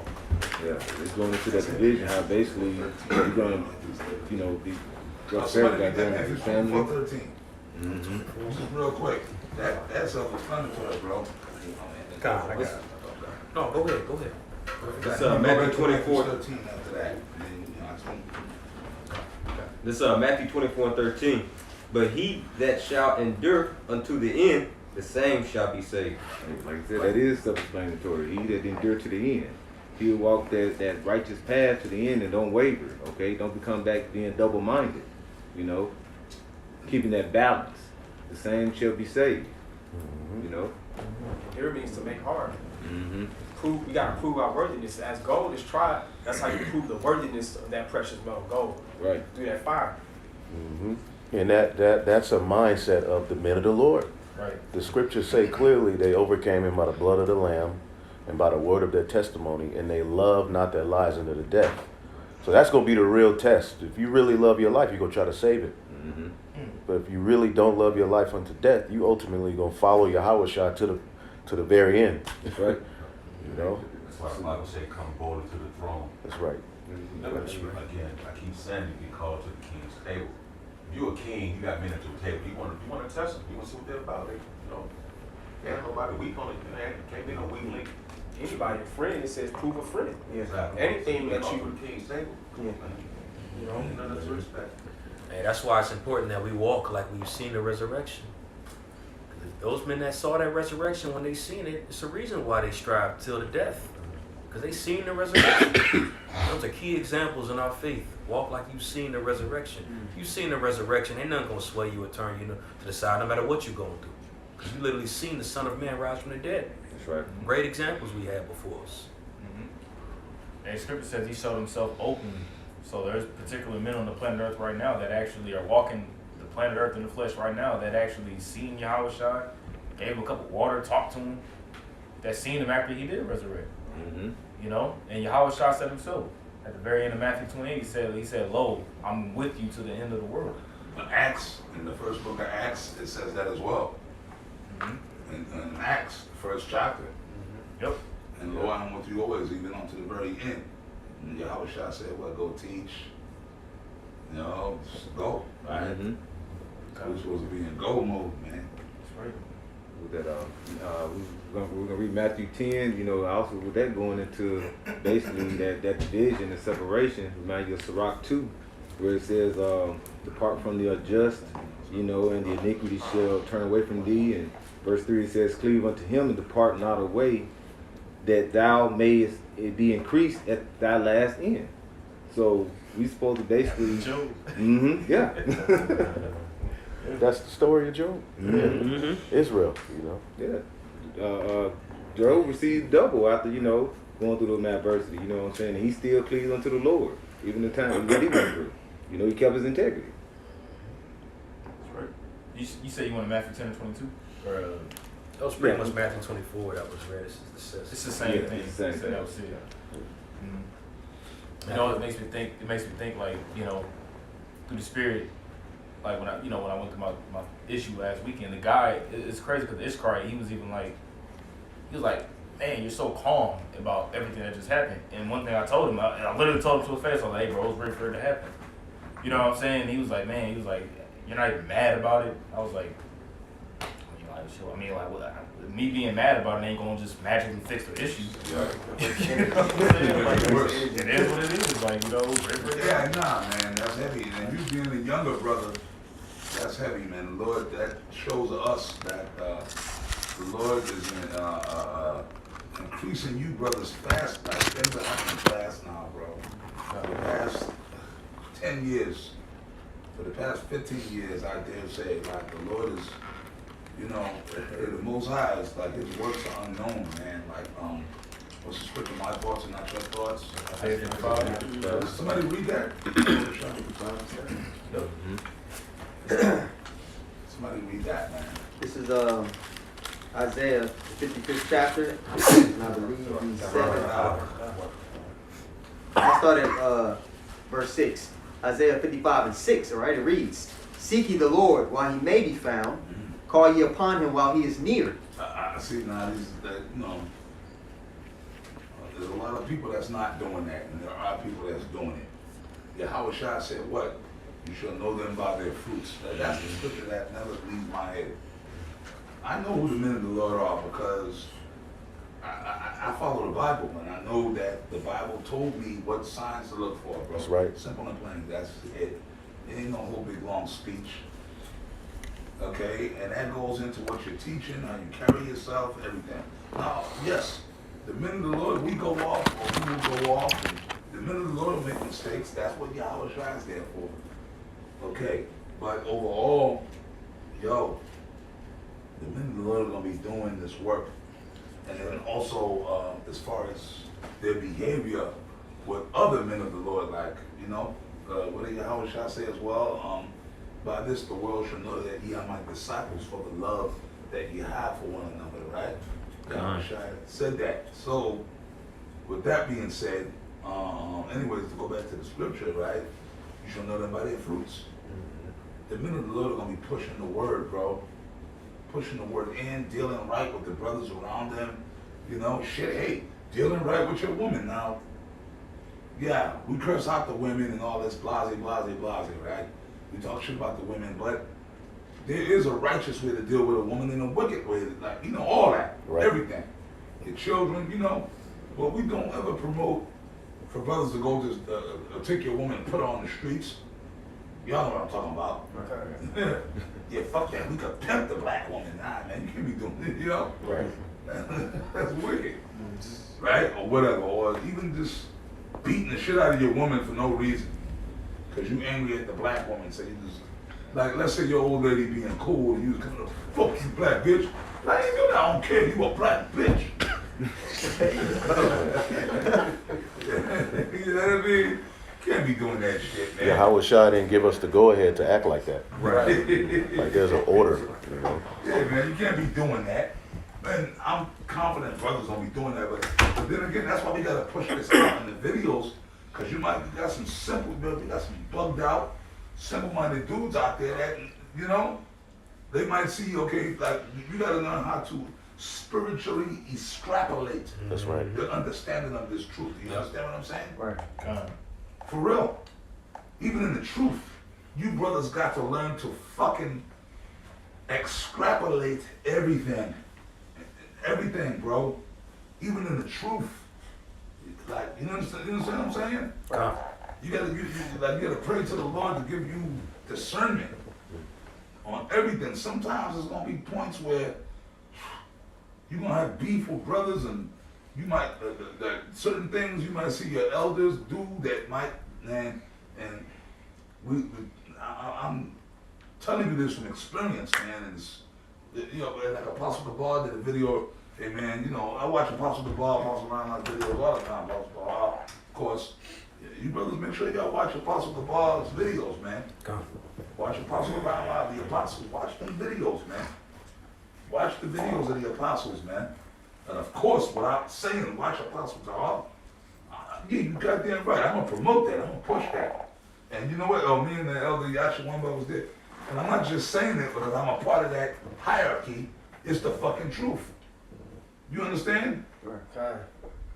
Because, you know, a nigga will say, yeah, cuz, yeah, Rakai, you gonna say that, nigga, because you were part of the leadership. So what? I'm out here with y'all. You understand? Right. Real talk, bro. Fuck it, man. I like real talk. Look at me. Like, I'm not a part of the leadership no more. Okay? I'm out here with y'all. I'm in the field. I'm a grunt. Like, you know? I'm with y'all brothers, man. That's my life right now at the moment. You know? So I'm not even talking from the aspect of being a part of the leadership. Right. I'm talking just like one of y'all, man. Okay? I'm talking like a regular brother. Watch them videos, man. The Apostle Gabar said it, man. Nothing beats experience. Okay? It's the truth. You can learn all the scriptures you want to learn, bro. It's true. And bro, y'all see the examples. You can learn 1 million scriptures. We had a word for that back in the days. Human concordance, brothers. You know what I'm saying? And that's cool. That's groovy to know the scriptures. Bro, when I was a younger man, okay, I was the same way. You know? Everything you younger brothers going through, I've been through that. I talk to the brothers in my camp. That's why I love you brothers, man. I look at y'all, it's a throwback to my, yeah, I remember what it's like. I know what that was like. It's cool. It's fond memories. You know what I mean? It's fond memories. Like I see these little young dudes coming in the truth, and the spirit there. I'm like, damn, man, that was me 32 years ago. Wow, that was me, man. I know what these brothers are feeling. I know what I know, man. That excitement, that vigor. You know what I mean? But then, like the scriptures never. Daniel, right? It was honey in my mouth. Yeah. Bitter. Bitter in the stomach. You first come in the truth, it's all groovy, man. It's all groovy. It's biscuits and gravy. Right. But Apostle, you establish your relationship with Yahweh Bashim Yahushua through trial, through walking with him, That's right. sticking with him. That's a relationship. All right. You know, on this side, yeah, a relationship Yeah, like you got your one body. yeah. You're right because Yeah. see, yeah, because when you first come in the truth, it's like I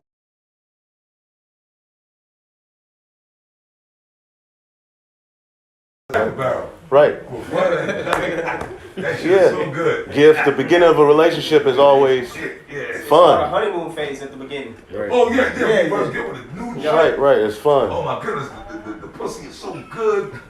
You want to pop her all the time. That's why you can't really measure. You looking at stuff. Oh, was she like this? But then, you got your mom about. Like you said, when you get with a new chick, you every night you're trying to feed your man. You're like, damn, but you're not shot one out. Like every night you want to go over there and be over there. You don't want to hang with the brothers, kind of like before you the brother that always hung with the brothers. We gonna play pool now. Shot one out. Yeah. You know what I mean, right? It's all groovy, but then a couple of months into that motherfucker, you hang with the brothers. Yo, what's up? You ain't with it? Whatever. You know, brother. These women, man. Right. When you get into it, it's like that with the truth too. Too, yes, a relationship. Oh, it's true. Well, really, we're the woman. Right.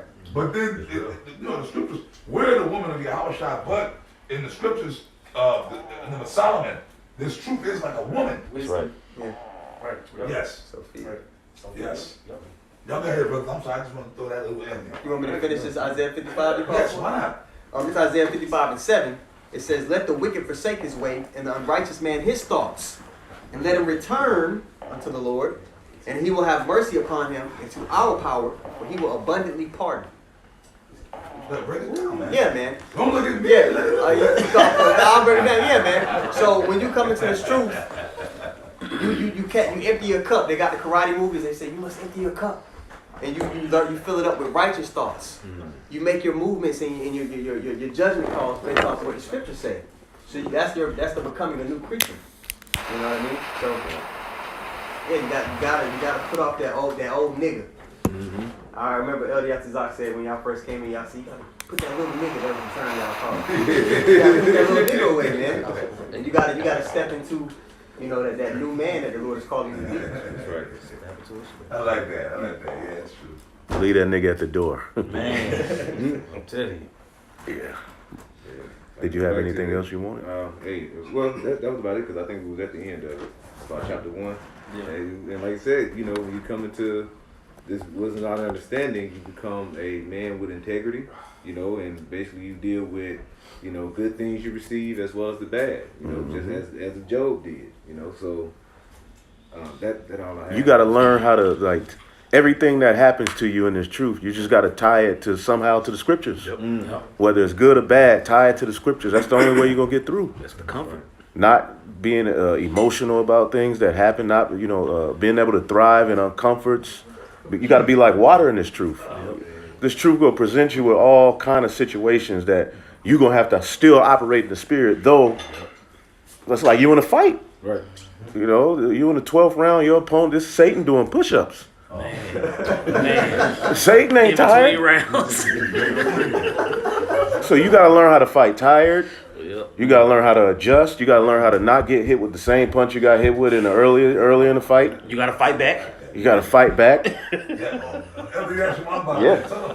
Yeah. Well, you other cats, y'all know who I'm talking about. The brothers, I forget you brothers' names. I know y'all still here. Where did we go this morning? We went to the trail. Which trail? The hard trail. Brothers, my trail brothers, raise your hand. They in there still? Yeah, we up in here. Okay, yeah, brother. We went to that motherfucker this morning. Yeah.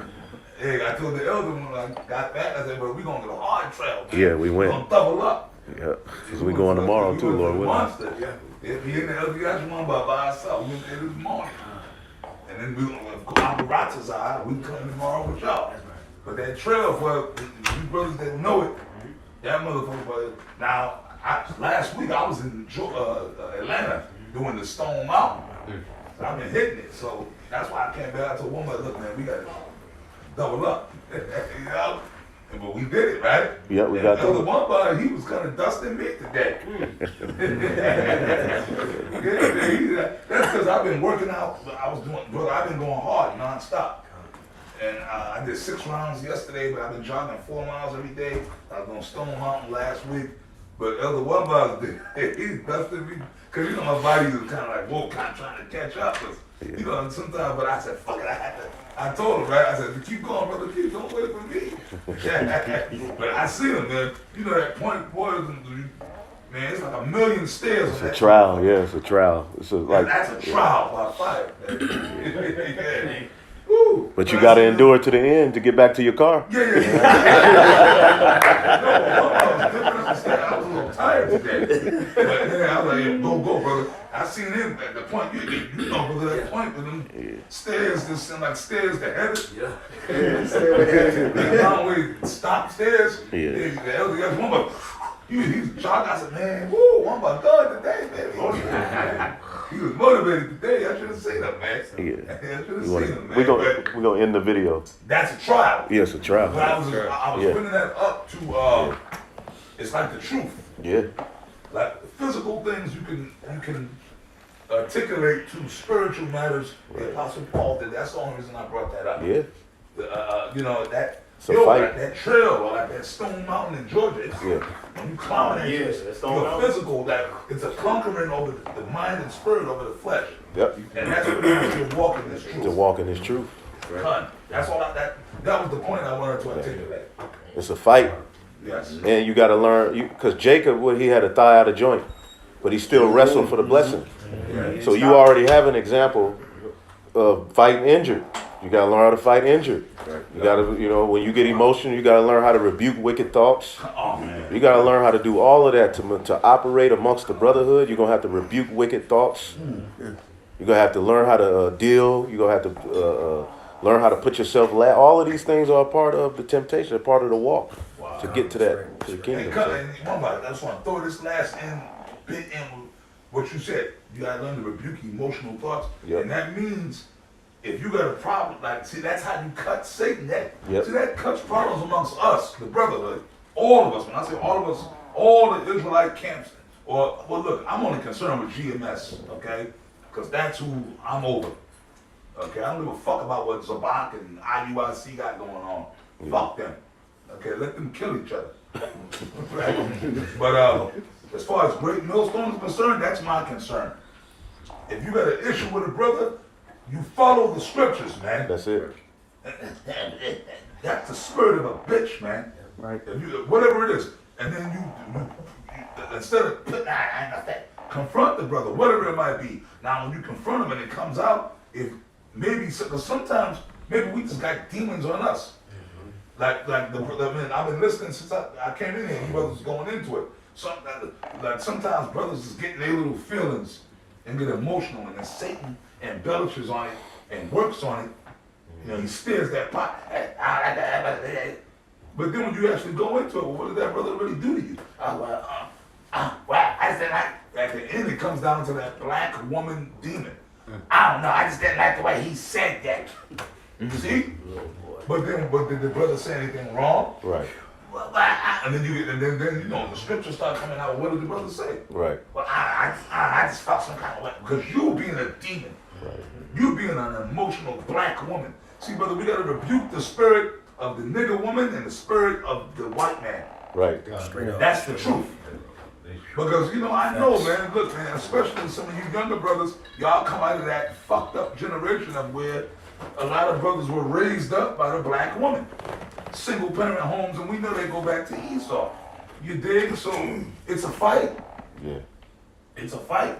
So that demon will get on brothers to be like that because a lot of brothers were raised up by that spirit of the nigger woman, emotional, rebellious, you know? Right. So sometimes a brother might say something or do something, and then the brother, now if a brother really did something wrong and really offended you, you have a case.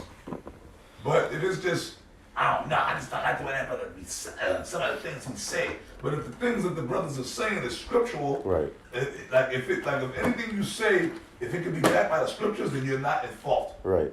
Because you got the scriptures. Right. Which is the word of Yahweh Shai to back you. Right. Now if a brother says something off, right, and to offend the brother, I don't know what that brother be talking. Well, what did he say? Well, I don't know. And then like brothers, we're gonna drill you. Well, brother, well, what they actually did according to the scripture? Well, I can't get no scripture to prove it, but I just didn't like what he said or the way he said. Then brother, you gotta check yourself. Right, because sometimes it's just brothers' approach is different than how you would do it. Come on. So you get an attitude about it because I wouldn't say it like that. I wouldn't do it like that. That's the spirit of the world. That's the spirit of the world. Every brother has their own flavor, their way. You know, if he ain't going off in spirit, why nitpick it? That's just not how you would do it. Get over it.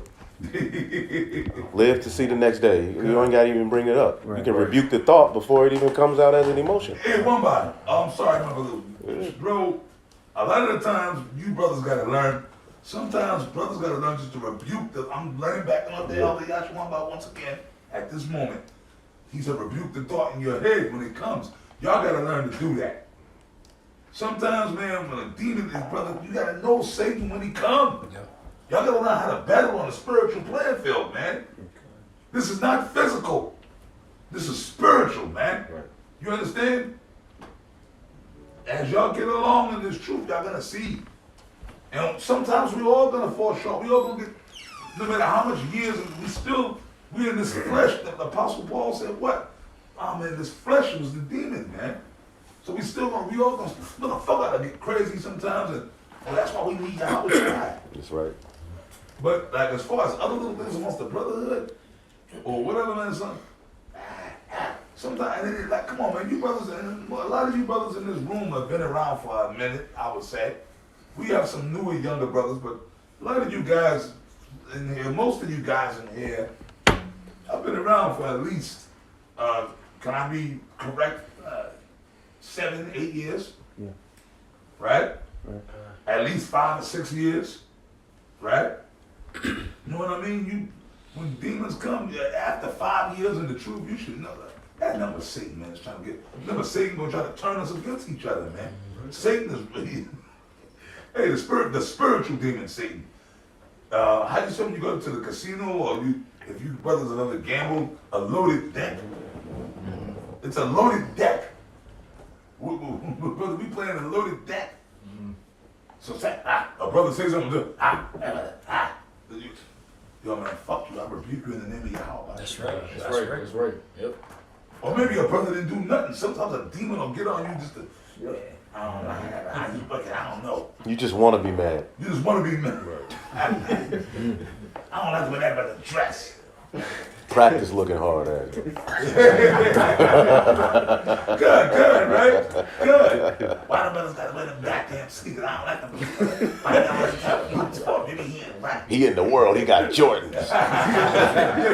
Yeah, brother, that's what man, Jordans on. Really, your ass, you ain't got no Jordans. Right. Okay, one ball. I'm sorry, brother. Nah, that's it. That's it.